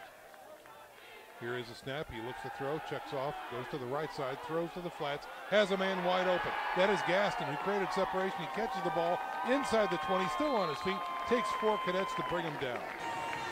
Another nice throw by Mr. Kanapke. He put that ball on the money outside. That was a long throw. It was. And he read the defense well. That was a nice throw and catch. Hey, guys. So let's say, Godfather, what do you have? Oh, this is important for the Knights. They came out wanting to score on this first drive. And, Sean, a lot of the guys on the state championship defense we saw last year and we're in awe of. That's right. So another huge throw and catch that time. Inside the red zone, 1st and 10 from the 18. Wildcat now for Bishop Luers. Here's a give to Presley. Tries something in the middle, and he is destroyed. Again, Trey Freeman, number 63, is having nothing up front. Trey Freeman has come out here in the second half. They're saying, hey, boys, I'm going to put this defense on my back and make a statement. And he has. And he two has. big run plays here. Wow. So no gain on that play. Brings up a 2nd and 10, maybe even a loss. And here comes Bishop Luers again on 2nd down from the Wildcat. That's Hambright as the quarterback. Here is the snap. He rolls to his left, looks for a seam, has a seam, shakes 2 tackles, gets down to about the 15 before he's wrapped up. What's impressive about this, Jordan Presley is the lead blocker, and he'll hit you. Oh, yeah. And he's the leading rusher for Bishop Luers. This is how unselfish these players are, Sean. Right. Hambright's got about 100 yards less than he has for the whole year, and Presley makes a key block here to spring him. So another critical 3rd down here. They've converted on their first 2 on this drive. This brings up a 3rd and 8 for Bishop Luers. Ball resting near the 15-yard line. Here is a snap. Kanapke looks to throw, has time, now flush, go rolling to his right, and he's going to have to tuck it and run. He's going to get a block, and he's going to have enough for a Bishop Luers 1st down on the far side of the field. Kanapke really showing some poise there and moving the chains for the Bishop Luers Knights. Hey, guys. Godfather, what do you have? Mark's kind of speechless. Well, just before that play was called, Coach Lindsay yells back, field goal team, get ready, calls the play, and I think Norman Kanapke called his own number, and like you said, what great poise to get that 1st down. And he did. That was a great play, Godfather, because he looked downfield and he felt the pressure, and finally he just took off, found the seam again, and just got the 1st down, got out of bounds. You're so right. All right, so it's a 1st and goal coming up for Bishop Luers, and they're going to have to burn a timeout here, and that's what they do with 2 seconds remaining on the play clock. They have to get this right. When we come back after this 30-second break, it's 1st and goal from the 6 for the Bishop Luers Knights. Stick around, folks. We're back in 30. You're listening to high school championship football right here on Redeemer Radio, 106.3 FM. Friday Night Lights. Fort Wayne football from the comfort of your own home, or when you're on the go. The same night the pigskin touches the end zone or is stopped dead in its tracks. 10 teams, 5 games, 1 website. SummitCitySports.com. Live streamed high school games, score updates, and news hub for all Fort Wayne athletics. Find us on Facebook, Twitter, YouTube, and SummitCitySports.com. 2, 1. Football fans, the St. Felix Catholic Center in Huntington, Indiana offers 1-day and overnight retreats with over 70 rooms. Be sure to visit Our Lady in her grotto and walk the 30 scenic acres. St. Felix is the former home of Blessed Solanus Casey. Visit their website at sfcatholiccenter.com to schedule your next meeting or retreat. Back to live action here at Luers Field. The Knights, 1st and goal from the 6. Kanapke under center. Here's a snap. Give to the tailback. Looking for some room. Is Hambright does not get in. He is going to be stopped near the 1-yard line. Hambright already has 1 touchdown tonight, and he's sniffing that goal line. He is. He wants it bad. They're just some running backs that just sniff the goal line. One kid that used to play with my son, they call him Touchdown Baker. That's right. Isaac Baker, the touchdown maker. That's right, because he sniffed it. 2nd and goal from the 1 for Bishop Luers. Pro set this time. Kanapke under center, man in motion. Here's a snap. They give it to the end around. That's Childers looking for the end zone. He is stopped short. Cannot make it on the jet sweep. And this one is going to be marked at about the 2-yard line, so no gain on that play, maybe a small loss. Brings up 3rd and goal Bishop Luers has done very well on third downs this drive. Well, I'm going to make I'm not very smart, but I'll bet you Hambright gets it this time. Yeah. Alan Jackson in there as well. He's got a Robbins as a fullback, I formation, Hambright as a tailback. Here's a snap. Get to Hambright through the middle. A big pile. He does not get in. Short. He is going to be short at the 1 yard line. Again, tremendous goal line stand here on display by the Concordia Cadets. Tristan Chambers that time just did not allow anything on that side, and Keaton Collinger. So huge fourth down right here. Offense is on the field.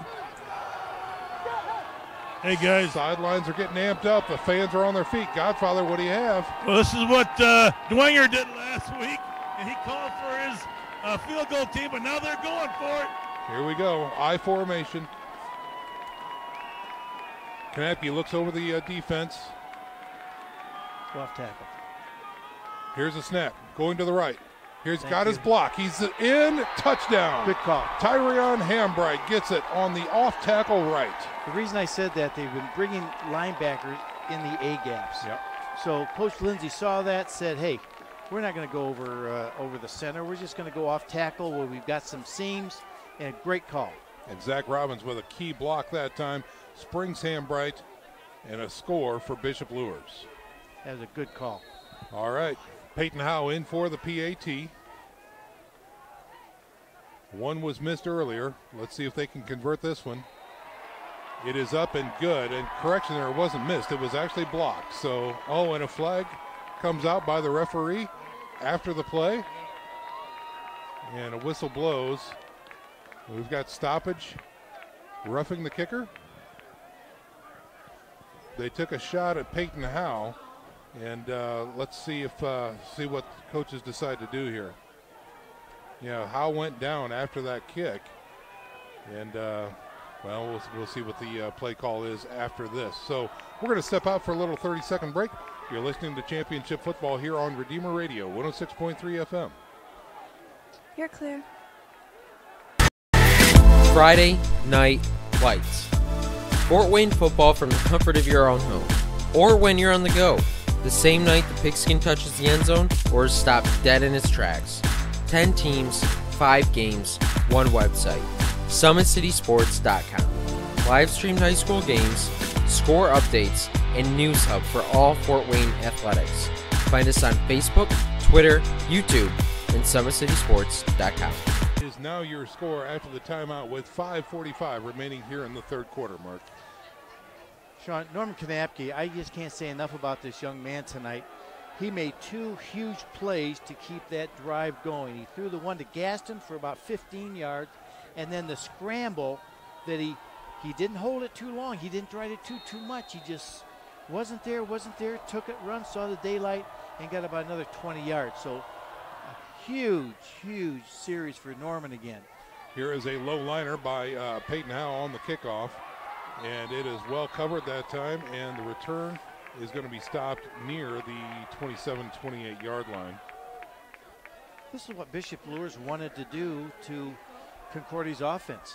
They wanted to make him play from behind. Yeah. And right now, when you've got a freshman quarterback that has got a running back that didn't have a really good half because of Luers' defense, now they're 2 scores back. Right. Big thing, freshmen, don't try to get a 13-point score right away. Just be patient, run your offense. Brandon Davis with a 1st and 10 from their own 28-yard line. Man in motion now is Morrow. Oh, it's a bad snap. He has to go back and get it. He does cover near the 20-yard line. Let's see, maybe the 19. So he was not able to keep his hands on that ball, but smartly covers up, and that's going to be a loss on the play. Morrow was coming in motion, and I think he was going to hand it to Morrow, so he took his eyes off the ball, and then as he went to catch it, it went too high. Yeah, that's precisely what happened there, and it results in a loss for the Concordia Cadets. They place the ball back at the 20. That brings up a 2nd and 18 now. So a loss of 8 on that play. Here's a snap, get to the tailback. Morrow again running off tackle left. And he's going to get it out to about the 25-yard line. That should bring up a 3rd and 13 for Concordia here. Kamari Harris and Blake Weber on the stop. Under 5 to go here in the 3rd quarter. Bishop Luers now resting at 20. Concordia Cadets down, resting at 7. Ball is at the 25-yard line. Concordia moving left to right on your radio dial, facing a critical 3rd and 13. Empty backfield. Now a man in motion from left to right. Trips package. Now they flood the other side. Here's a screen pass to the right side. Halfback pass coming up. He launches it. Ball is in the air, and it is caught. Unbelievable in Bishop Luers territory down near the 38-yard line. A tremendous throw and catch that time by Concordia. A flag coming out. We're trying to see who caught that. That was number 3 on the catch, Kohlinger. Anderson Drew on the halfback pass, makes the connection. And I didn't see the call, but this is going against Bishop Luers. It was a face mask, Sean. It was a face mask, okay. That was a heck of a throw. I mean, he threw that in between 2 of Luers' defenders. But this is what you do. I mean, you pull out all the stops. You play your trick plays. This is what you need to do, and that's what he did. And this is a Wildcat formation now by the Cadets, and it's going to be a run. That's Curlegrand on the carry, off tackle left side, some good positive yards. See, I like that play there. They had 3rd and long, and they, they brought out the trick play. That's right. So the halfback pass moves the ball into Bishop Luers territory.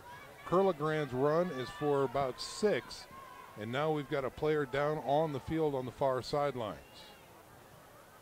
But Curlegrand, he's looked quick tonight, Sean. I don't know about you, but Curlegrand scored on that touchdown and that play there. So we're going to go ahead and step out for a little 30-second break while they attend to the down night on the far side of the field. Again, recapping your score, 20-7, Bishop Luers on top of the Concordia Cadets, and we're back in 30 seconds. You're listening to Championship Football right here on Redeemer Radio, 106.3 FM. How do you design one of the most advanced ERs in the country? At Parkview, we did it by focusing all our attention on you, the patient, by involving doctors and nurses in the design process, by creating quieter, more private spaces, and by leading the region in heart, stroke, and trauma care. This is not your typical emergency room. It's Parkview. In an emergency, isn't this where you'd rather be? Parkview, your partner in health.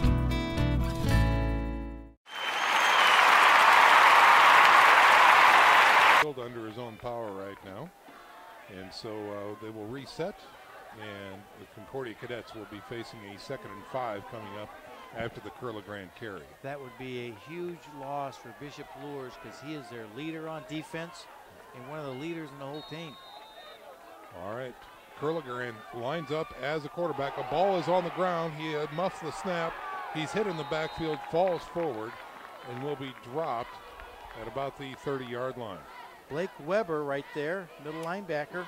Hurry up offense now for Concordia. They're back up to the line. Drew now as a quarterback.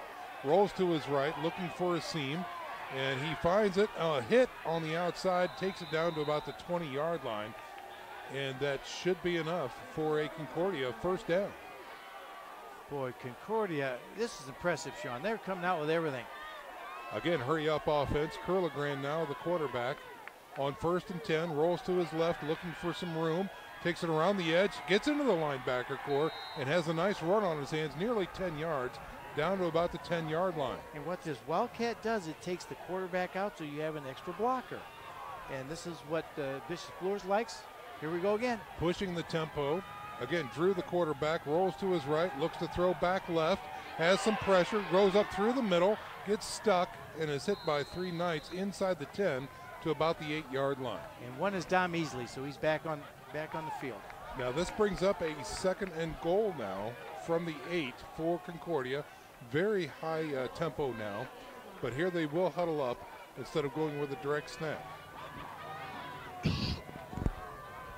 In from the sidelines is Brandon Davis, the quarterback. 2nd and goal coming up for Concordia from the 8-yard line. He'll have a single setback in Morrow. You have to look for Anderson Drew here pretty soon. another high snap. He has trouble with it, and he goes down. Big sack. Big sack by Bishop Luers, number 21. Amari Harris. Just he was coming full bore. No one touched him, and because of the high snap, he got through. So the DN comes in and gets the quarterback on a tackle for loss sack, and that brings up 3rd and goal now, but they are outside the 10 at about the 13-yard line. So about a 5-yard loss on that play. What an impressive drive by Concordia to come back here. Darn right. From the shotgun, Brandon Davis looks to throw. He's got time. Now he's flush. Rolls to his right. Still looking, still looking, still looking.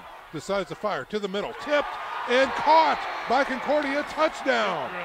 Off of the tip drill, Concordia keeps their eye on the prize, and Morrow comes up with the ball. Bishop Luers linebacker tipped it, but instead of hitting it down, he just hit it up in the air, and the Concordia receiver was there at the right time, right place. I'm going to watch the replay here to make sure it's exactly right. That's exactly Yeah, Marcus Morrow came up with the ball in the end zone, so score 6 for Concordia. And now Kaczynski is in for the PAT. Here is the snap, the hold, the kick. All 3 are up and good, and now a flag comes out against Bishop Luers for roughing the kicker. And it wasn't even close, Sean. It was gone, and he got hit high up in the chest area, knocked him down by about 2 Bishop Luers Knights. They were going full speed, but you've got to know exactly, you aim about 3 yards ahead of the kicker, not at the kicker. So the score now 20 to 14. Bishop Luers retains the lead, but the Concordia Cadets, off of an impressive drive, are within striking distance, and they will kick off with a penalty enforced against Bishop Luers. So quite a turn of events, but really quite a drive there by Concordia, Mark. The up-tempo, the Wildcats, the playmakers were out there doing their jobs, and it resulted in a 7-point swing. Well thought out drive. I mean, let's take some pressure off the freshman quarterback. Okay, so they use a sweep pass, gets it. Then they go into the Wildcat using both the Anderson Drew and Curligrand. Yep. Up tempo, didn't give Luers really a chance to get set and really talk about things. Or even substitute. Couldn't substitute. Yep. And then they bring the freshman in there at the end, and he broke contain. That's the one thing. He broke contain, which helped him, gave him some time. Threw it up there, and just unfortunate for Bishop Luers and a good bounce for Concordia, but that stuff happens. That's football. That's exactly right. So here comes the kickoff from the 45 now instead of the 40. Now will they kick it deep? I don't think so. And it's, again, a low liner and going to trickle out of bounds. So that was really good fortune for the Bishop Luers Knights. And so good field position coming up for the Knights on offense. And let's recheck the scoreboard on the clock. We're getting ready to wind down third quarter action. 20 to 14 is your score. Bishop Luers on top of Concordia with 1:26 remaining here in the third quarter. All right, there's discussion with the referees. He's talking to Coach Lindsay right now, trying to explain what they're deciding. So on that kick with the penalty, if they have them re-kick, will they go back to the 40 or the 35? This is the question. I think they're going to have him re-kick, so they'll go back to the 40. They'll go back to the 40. Okay, so again, with Concordia's decision not to kick deep, Bishop Luers now facing the option, what kind of good field position can we get? And they are weighing the option and have decided that Concordia should kick off again, this time from the 40. Smart move by Coach Lindsay, because they're not going to kick it deep. If they do, please do. Please kick it to one of our 3 back there. To Gaston, Presley, or Hambright. Pick your poison. That's not going to happen. Right. So now they're figuring, okay, they're going to squib it again, and they should get better field position. They would have gotten it to the 35-yard line if they had taken the penalty. Let's see what happens here where they get it. Zach Robbins, the up back in the middle, standing near his 40-yard line. Concordia is still huddled up near the 40. They will break apart shortly and line up. Kaczynski, number 91, for the kick. And again, it's a shib to the side, and it's going to be touched up near the 39-yard line. All right, they gained 4 yards on it. Yep, Berkmeyer that time does it again. covers it up nicely, and just trots off the field like, hey, that's what I do. That's right. I'll take that hot smash to the shortstop. That's right. So again, Bishop Luers coming out with great field position, 1st and 10 from the 39-yard line. After this play, we'll check in with Nick Gray, who's got some additional updates from around the state. But here's Kanapke. He's going to have an I formation, wide out left and right. Waning seconds of the third quarter, 1:24 remaining. Now in motion is Gaston. They do not give to him, give to the tailback through the middle. That's Presley bouncing it out to the outside, getting hit, and finally taken down. So not much gain on that play. Nick Gray, what do you have? Andrew Fortmeyer with that stop. Sorry, Sean. That's okay. Nick, what do you have? Well, I know a lot of people are paying attention to the Dwenger game right now. Bishop Dwenger is leading Wayne 21-14. They just started the second half. The winner of that game will play Angola or Culver. That is at halftime right now, and Angola leads 14-10.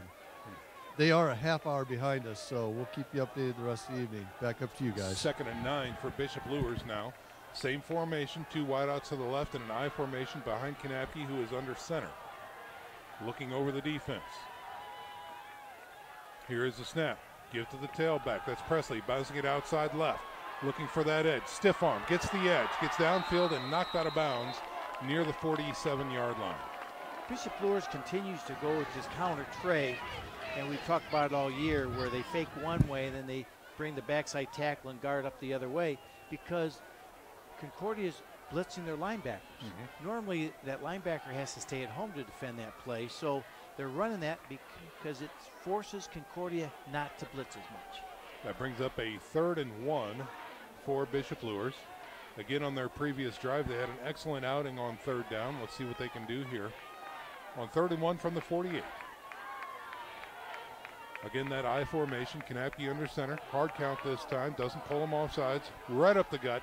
And here is Presley getting forward momentum, and will be a 1st down right at the 50-yard line.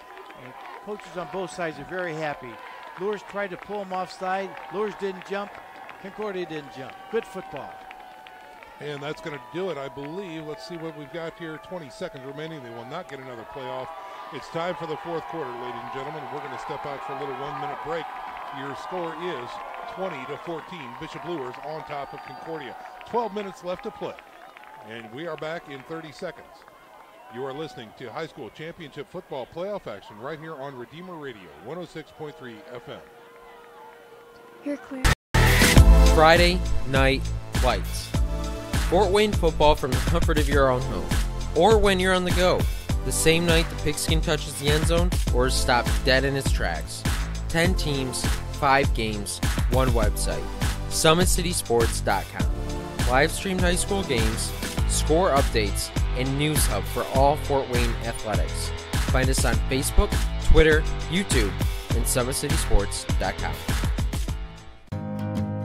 Beautiful baby, you're sweeter than strawberry pie. Just like the morning, your smile brings the sunshine. The Parkview Family Birthing Centers, with everything you need for baby, plus birth planners, expert physicians, midwives, and more for you. I'm a Parkview mom. You can be too. Learn more at parkviewmom.com. Keep it locked right here on 106.3 FM or listen around the world on RedeemerRadio.com. Even better, download the Redeemer Radio app. Sean, as a player, you love to change the quarter with the ball in the middle of the field. That's right. From the 50, 1st and 10 for Bishop Luers. Here's a snap under center. It's going to be a reverse, pass. And Kanapke airs it out deep. He's going for Childers. He's got it at the 20-yard line. Oh, ball is out. And no, they rule it incomplete. He was not able to retain possession. The ball comes out. Great effort that time. But unfortunately for the Luers faithful, it is an incomplete pass. And we all know that you must complete the full catch as seen in the NFL now. So ball was there. Would have been a 30-yard reception, but it's called back. No gain on the play. Brings up a 2nd and 10. Kanapke runs in from the sidelines with the play. Andrew Fortmeyer made the play because he went up and really pulled the ball out of the receiver's hands. That was more of a defensive play than a drop. Single setback, Kanapke under center. Here's a quick blast through the middle. He's gone. Oh my goodness, a shoestring tackle. Hambright was off to the races, but a defender, linebacker, got his paw on him and knocked him down after about an 8-yard gain. That's what that throw on first down does, that play action. Now it loosens up the linebackers a little bit, and you come back with that. Good series here. So 3rd and 2 coming up for Bishop Luers. The ball resting at the 42-yard line of Concordia. That was just a trap play in that time, Sean. Hit quickly. And again, Kanapke will be under center here on 3rd down. Here's a snap, give to the tailback. Again, right through the middle. Hambright dragging tacklers with him. Or is that Presley getting up off the turf? That's Presley. This is Mono, not Hambright. Hambright, 32. Does get enough for the first down inside the 40, down to the 36. Boy, this would be key for Bishop Luers to keep this drive going on the ground. Right. Chew up a lot of this 4th quarter and score. Put a lot of pressure on Concordia if they can do it. And that's a big if. Luers up by 6 so far. 20-14 is your score. They are driving in Concordia territory with a 1st and 10. From the 36, Kanapke under center. Shoulders in motion, left to right. Single setback. Here is a snap. Again, give to the tailback, looking for some room is Presley, and he won't find any as he is wrapped up and driven backwards. Big number 70 on a big stop for Concordia. Tristan Chambers, 6'1", 260. That was that counter tray, and the tackle just stayed at home. Made a big-time play there on first down. No gain on the play, brings up a 2nd and 10 for Bishop Luers. Again, Bishop Luers after the quarter break now driving left to right on your radio dial. Ball still at the 36-yard line. In the pursuit of this defense, John, there were 4 white shirts all around that play. There were. Different formation. Here's the Wildcat now. As Hambright is your quarterback with a single setback, and it is a quarterback keeper around the right side looking for some room. Nothing there. Great open field tackle by that cadet, number 6. It's interesting, though, they've just faked it to Presley. And Hambright's kept, I believe, every time. He's tossed it once, but I think Hambright's been keeping it every time. Let's see if they've got an extra play now that sets this up going back to somebody else. Right. Fortmeyer on the stop that time for Concordia. Brings up a 3rd and 10. In the second half, Bishop Luers has done very well on 3rd downs. Nope, Kanapke's back in. Kanapke back in the shotgun, has a single setback in Presley. Trips package to the left now. Looks over the defense. Here's a snap. We've got a flag. Throws it to the right side, and it is picked off. And that it will be a good interception. Andrew Fortmeyer on the interception that time. Has to go low, scoop it up off the carpet. But he does so successfully. There's a flag. There was a flag at the snap. I think it's on Luers. It was a illegal motion. I think someone left early.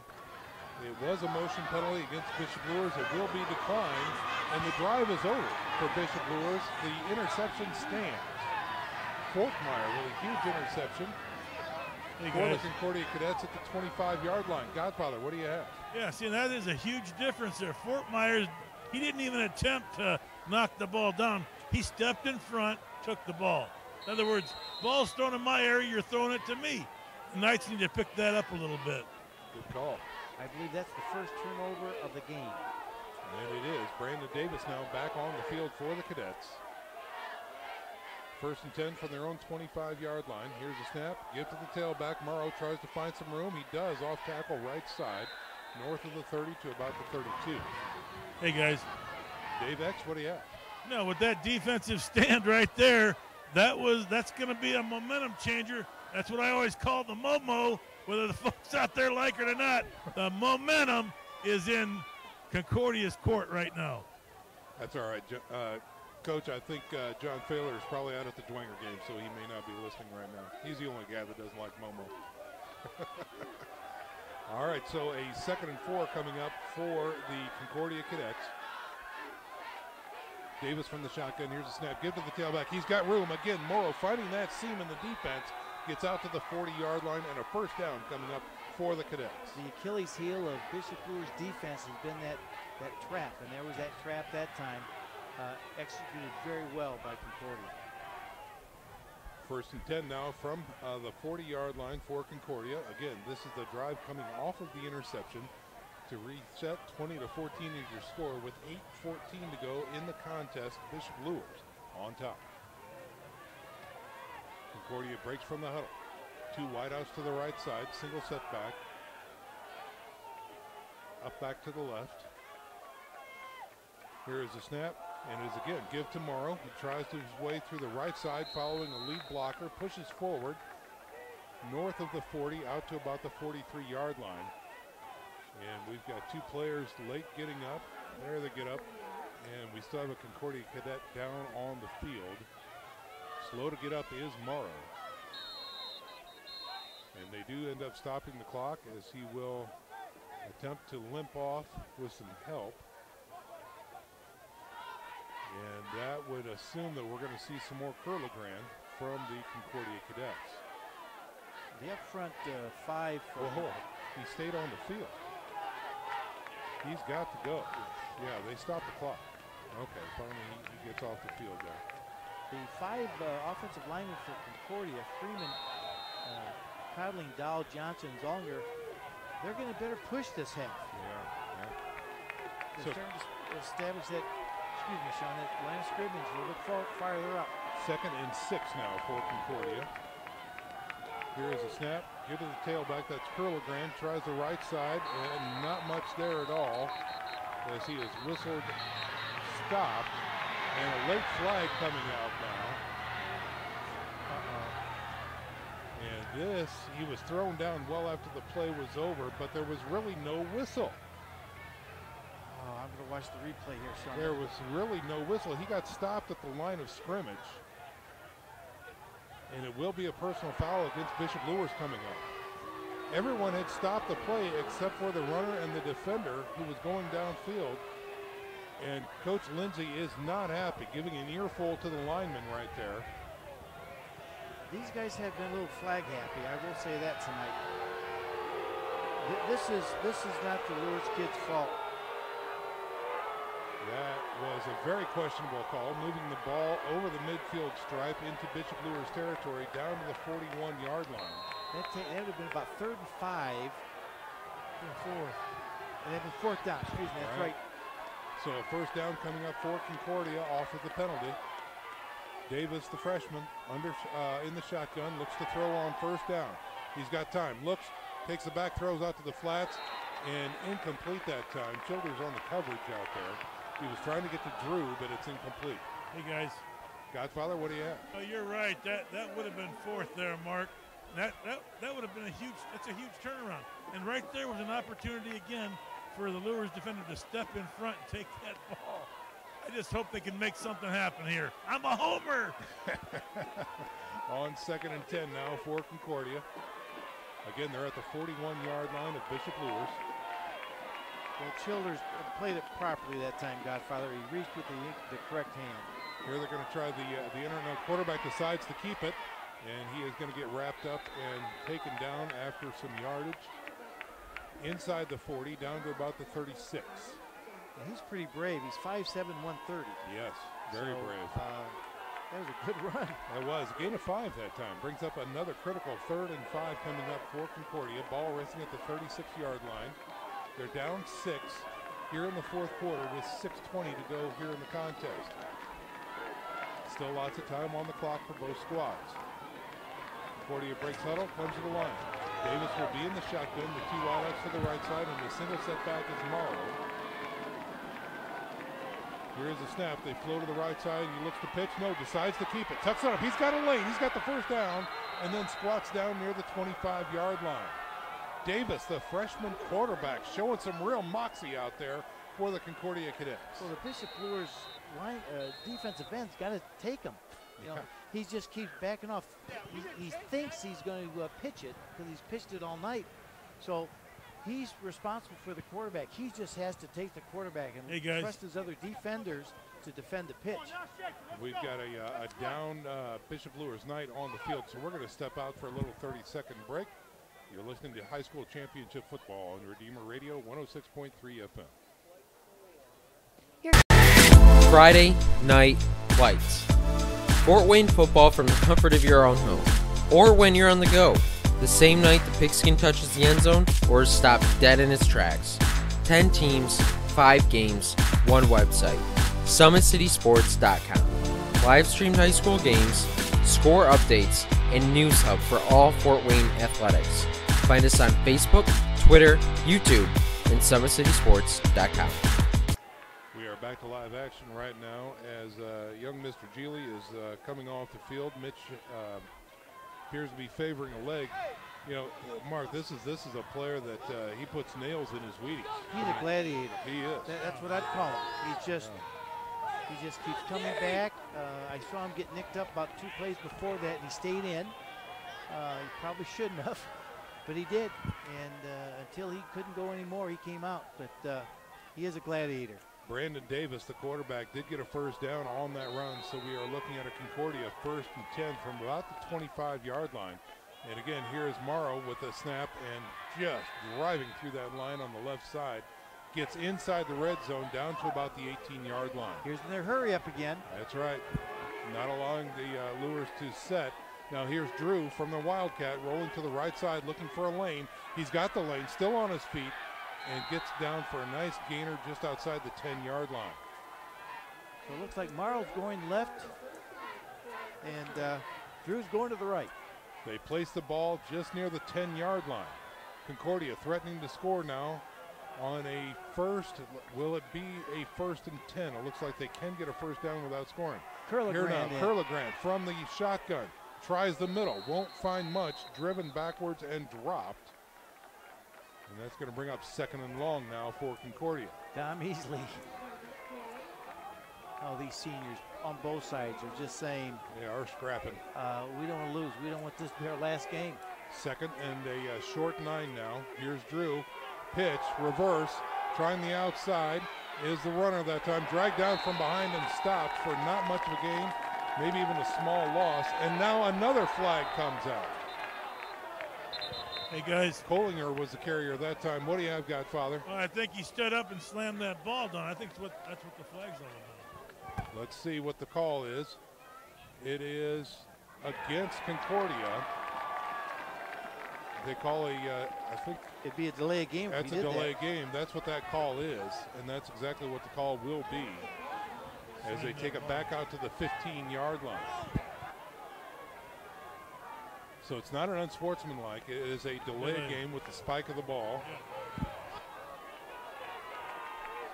And so let's see what we have here on 3rd and about 14 now, Mark. Wow. Yeah, okay, so Samber Slip is in there for Mitch Geely. Yeah, and he made the play. Yes. He came back from the backside and caught that from behind. What a great play under Slip. 3rd and 14 from about the 15-yard line now. Quarterback in the shotgun. Morrow, single setback. Here's the snap. Whoa, whoa, whoa. They blow it dead, and we've got a false start against Concordia.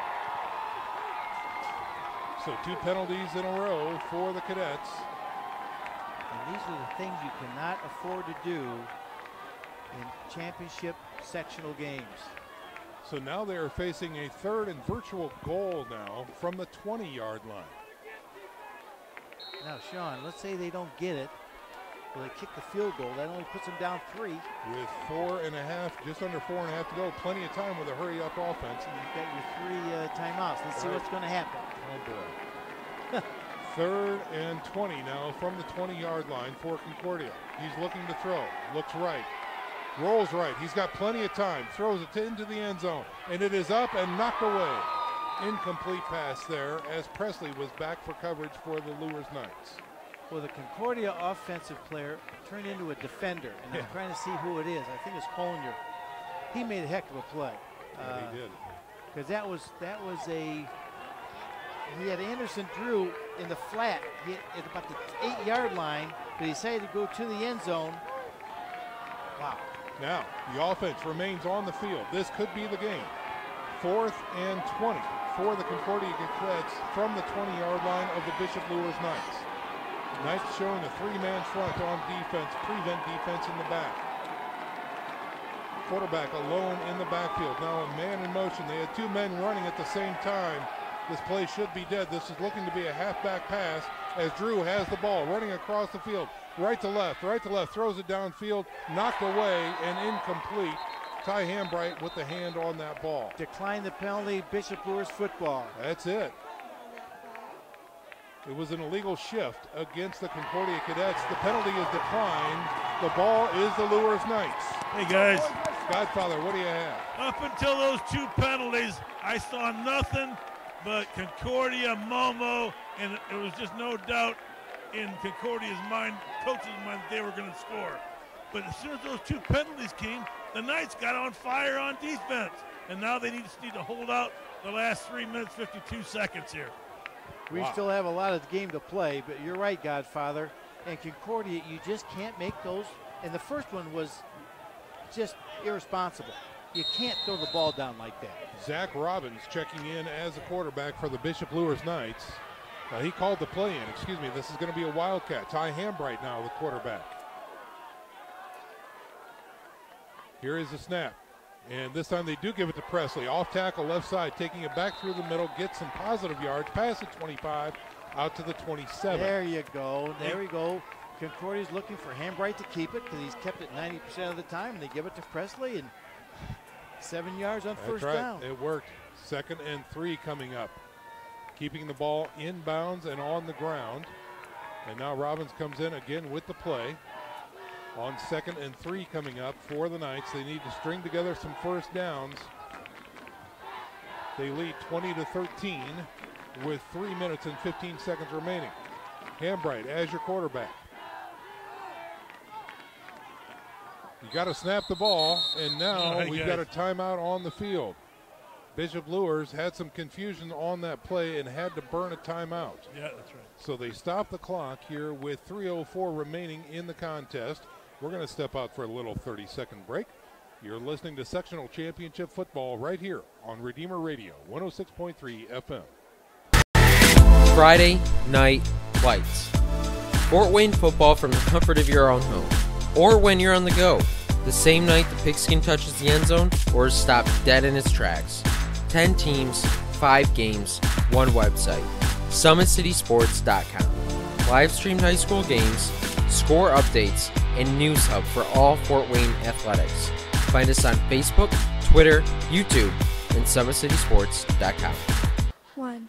We are back to live action here, ladies and gentlemen. Let's just recap it here. The Concordia Cadets were driving, had 2 crucial penalties, were not able to convert on 4th down. Bishop Luers has taken over 1st and 10 from their own 20-yard line and moved the ball out to the 27 and are now facing a 2nd and 3. There is 3 minutes and 4 seconds remaining in the contest, and Bishop Luers, after the timeout, comes out with Ty Hambright as the quarterback. From the shotgun, here's Hambright with a single setback in Presley. Looking over the defense, has plenty of time on the play clock. Here is a snap. They roll to the right side. He's got a block, decides to keep it. Gets out to the 30. Big scrum, pushes his way out to about the 33-yard line. That will be a Bishop Luers first down. I'm telling you, you just see some heart and desire with Hambright. I mean, he was stopped. He was not going to get the first down, and his 3rd effort got him the first down. Hey, guys. Dave X, what do you have? No, right on that play right there, the collisions I heard in blocking down here from the Knights, they are on fire right now. They just are going to blow everybody up. 1st and 10 for Bishop Luers at their own 34-yard line. Hambright remains as the quarterback in the shotgun with a single setback. Here's the snap. Ball is away from him on the ground. He goes back to cover, and he's going to be taking a knee back at the 24-yard line. And a timeout is called on the field. By Concordia. Yes, let's try and preserve some clock for the Cadets with 2:19 remaining. Again, your score, 20-14, Bishop Luers on top. During this timeout, we're going to go ahead and send it down to the sidelines and see if Nick Gray can fill us in from scores from around the state. Nick Gray, are you with us? Yes, I'm right here. Right now, Snyder is leading Carroll 45-7, so Carroll just scored. At least they got on the board. Dwanger's up on Wayne 35-14. I have Angola still beating Culver 14-10. Now remember, they started at 7:30, so they're just coming in probably to the 3rd quarter or so. Right now I've got Mishawaka-Marion beating Jimtown. That's important to us guys because the winner of that game will play the winner of this game. And then we have Woodland leading Central Mobile 29-19. That's where we're at. Back up to you guys. All righty. Thanks very much, Nick Gray, for those updates. We'll check in with him moments after the game as well during our post-game presentation. But right now, we are back to live action. We'll set it, Sean. 2:23 left. Concordia has 2 timeouts left.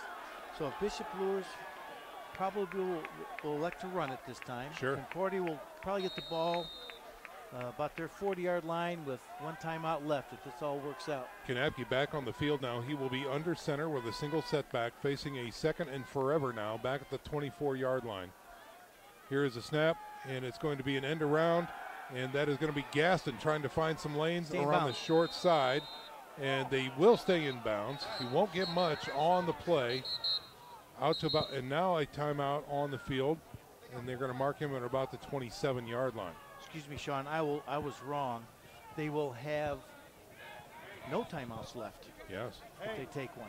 They took one right there. Right, so they might not take one, and they'll get it with about 1:40 left with a timeout in their pocket. And I think that's what you probably should do. Well, you always want to have that 1 timeout in your back pocket when you've got the ball driving in the 4th quarter. Well, it is 3rd down. The ball is resting at the 37-yard line. They need to get out to the 44 for a 1st down, the Knights do. And we do have a timeout on the field. Folks, just a reminder that H&L Electric is your full-service electrical contractor. From commercial and industrial to residential, H&L can handle the smallest to the largest of projects for your business or residence. Call Pete Henry at H&L Electric. We wouldn't expect anything else, Sean. This coming is it. Coming down Well, the last 2.5 minutes to go. 6-point gain. In the state champion Concordia cadets are doing everything they can to try to preserve their season. One of the things when we hear from Nick Gray from around the state that the blowouts are pretty much over. Yes, you know, you're right. With the exception of the Snyder-Carroll game, all these games are pretty darn tight, and you know, the cream of the crop is rising, if you will. And the thing with 6A, they only have 2 sectional games, so Right. that's really, you know, they start playing really next week. There won't be any blowouts next week. Right. Well, the timeout is over, and the Bishop Luers Knights are now facing a 3rd and about 18, something like that. And Kanapke is in the shotgun. Presley is offset to his right, behind him. 2 wideouts to the left, working off the right hash mark.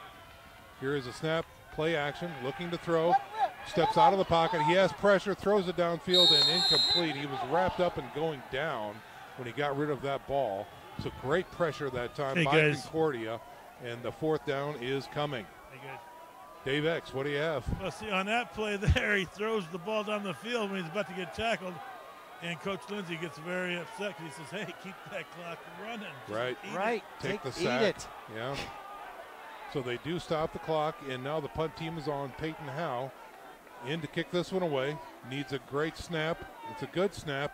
Gets the ball away. It's a low liner, and it takes a Luers bounce, being taken near the 33-yard line, looking for some room, not finding much. Gets knocked out of bounds. Near the 40-yard line is the return man, Griggs. Dom Easley just made a nice play. He had only one place the receiver could go was to the sidelines. He just kept his position, and he had no place to go. Just a good senior defensive play right there. 1:59 remaining.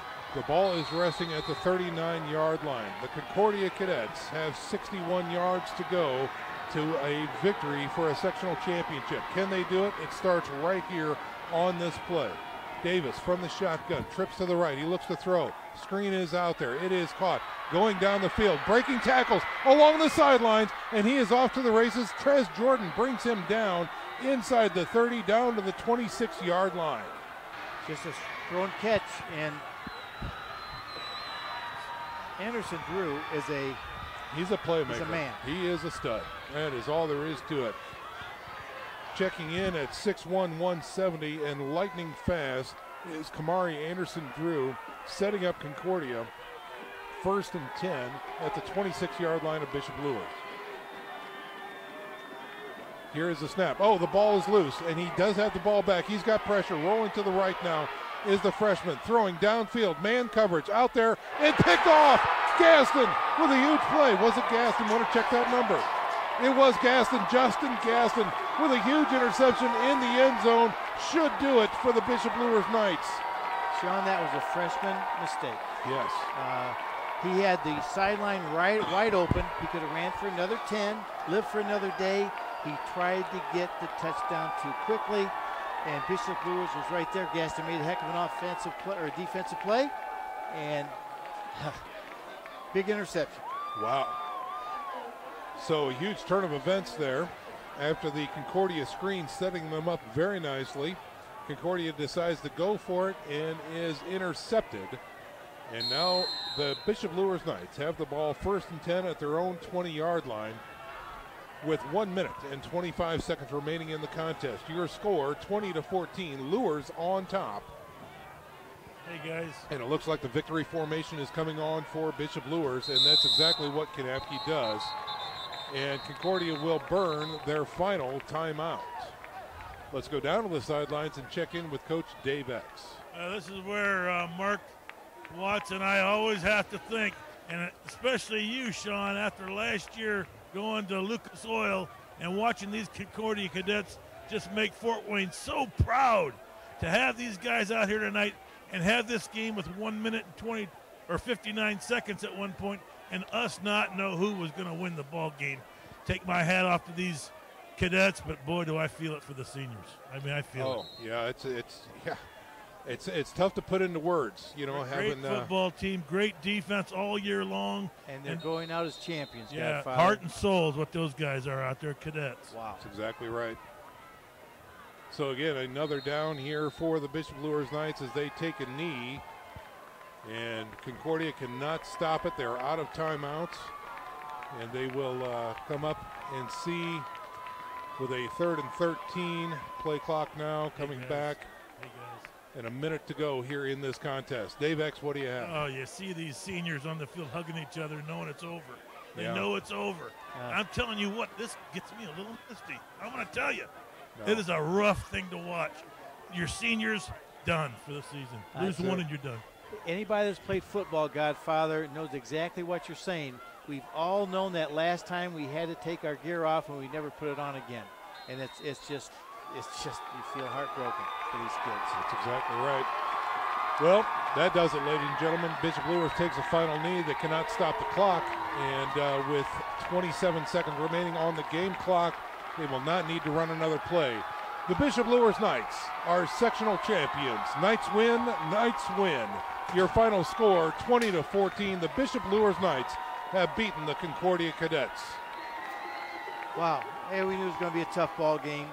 Points at a premium, and it really came down to mistakes at the end, and Concordia made some, and Bishop Luers didn't. That's exactly right. Now, we're going to go ahead and step out for a little 1 minute break. When we come back, hopefully we can talk to Coach Lindsay and wrap up this broadcast. So again, reporting the Bishop Luers Knights, your sectional champions, 20-14 is your final score over this well-coached and deserving Concordia Cadets team. We're back in 60 seconds, folks. Stick around. You're listening to Sectional Championship Football on Redeemer Radio, 106.3 FM. Friday Night Lights. Fort Wayne football from the comfort of your own home, or when you're on the go. The same night the pigskin touches the end zone or is stopped dead in its tracks. 10 teams, 5 games, 1 website. SummitCitySports.com. Live streamed high school games, score updates, and news hub for all Fort Wayne athletics. Find us on Facebook, Twitter, YouTube, and SummitCitySports.com. Beautiful baby, you're sweeter than strawberry pie. Just like the morning, your smile brings the sunshine.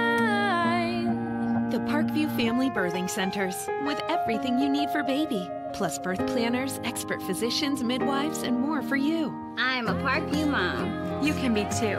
Learn more at parkviewmom.com.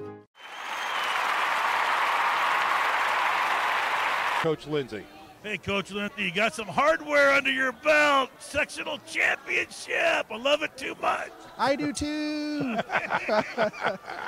Yeah, I'm just so proud of the kids, our effort. There was something different about them and their focus this week. This is a team that was hungry. It's a very tight-knit group. It's a great group of seniors, and they sick of losing Concordia, and that's a heck of a program that Coach Manigal's turned them into. I mean, you got to tip your cap. The ball game could have gone either way. It really could have. And Coach, what is really interesting? How did you turn that around? How did you turn this team around from week 4 to this sectional win with a great offensive effort? We got better up front each and every week. We had some setbacks along the way. That was the last week that offensive line was together. We literally changed every position up front. We got bigger, we got stronger, and the kids, they developed confidence over the year. Even when they took some lumps and the offense struggled, they kept their heads up, they kept working. We had our right guard was out tonight, and Gabe Hendricks, he played every down both ways. Did a heck of a job against a very, very good front eight. I can't gush enough about the turnaround. That's their good coaching from Coach X, Coach Palmer, and those guys, and just great determination. It's obvious. Bring us home a regional championship, and don't get bitter, get better. Here we grow again. All right, guys, Father, thanks so much for that interview with Coach Lindsay. Always great to hear him on the radio and hear him talk about the kids. Right now, I think what we've got is an opportunity to talk about final numbers. Mark Watts, did Jose set you up well? Thank you, Jose. Knapke, 7 for 13, 72 yards, 1 TD, 1 interception, and that 1 interception was very late. Hambright, 18 carries, 79 yards, 2 touchdowns. Receiving, Gaston, 5 catches, 41 yards, a touchdown, and a big reception on defense. Yeah. Interception to ice the game. For Concordia, rushing, Morrow, 15 carries, 51 yards.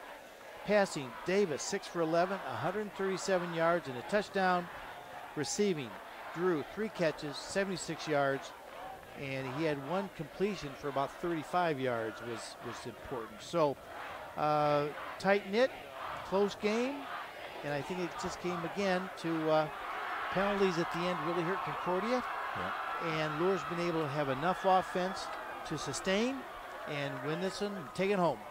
All right, folks, that's going to do it for our coverage tonight. It looks like, as we look forward, that it could very well be the Bishop Luers Knights taking on the Marion Knights here at Bishop Luers Field next week. For our coverage, we're going to be back to you with an update. So we may be with the Bishop Dwenger Saints next week, as it looks like they may be taking on Angola. Still, lots to talk about and more to come on that. So stick around our Facebook page and our website, and still stay tuned to Redeemer Radio 106.3 for those updates. Some very special thank yous for our entire Redeemer Radio sports crew. Starts off with Mary and Caroline Poinsett back at the station doing a flawless job tonight, as always. Our sideline crew was a godfather of football, Coach Dave X and Nick Gray. Up here in the booth, our statistician is Jose Lopez. My wingman tonight is Mark Watts, and I'm Sean McBride. Wishing you all a good night. May God deeply bless you, and we'll see you on the sidelines. This is Redeemer Radio 106.3 FM. All right. Thank you for supporting Summit City Sports. For the last several years, we've provided the Fort Wayne community and beyond with coverage of a variety of sports, thanks to our title sponsorship from Parkview Sports Medicine. Since we began in 2015, our annual budget has covered the cost of videographers and commentators to over 300 plus games each year. New equipment and maintenance of that equipment, along with increased broadcast rights fees from the IHSAA. This season, we're reaching out to friends, families, and local businesses for additional sponsorships and donations. You can help us grow and get coverage to your favorite team or sport. A Summit City Sports sponsorship or donation will help make that happen. We have the goal of bringing fans live stream games of every SAC game we cover. With the additional funds, we'd invest in mobile internet devices, allowing us to bring our supporters every SAC conference football and boys and girls basketball games live, as well as more coverage for sports like cross country, tennis, golf, swimming, wrestling, track and field, baseball, and softball. For more information on sponsorships or how to donate, visit SummitCitySports.com.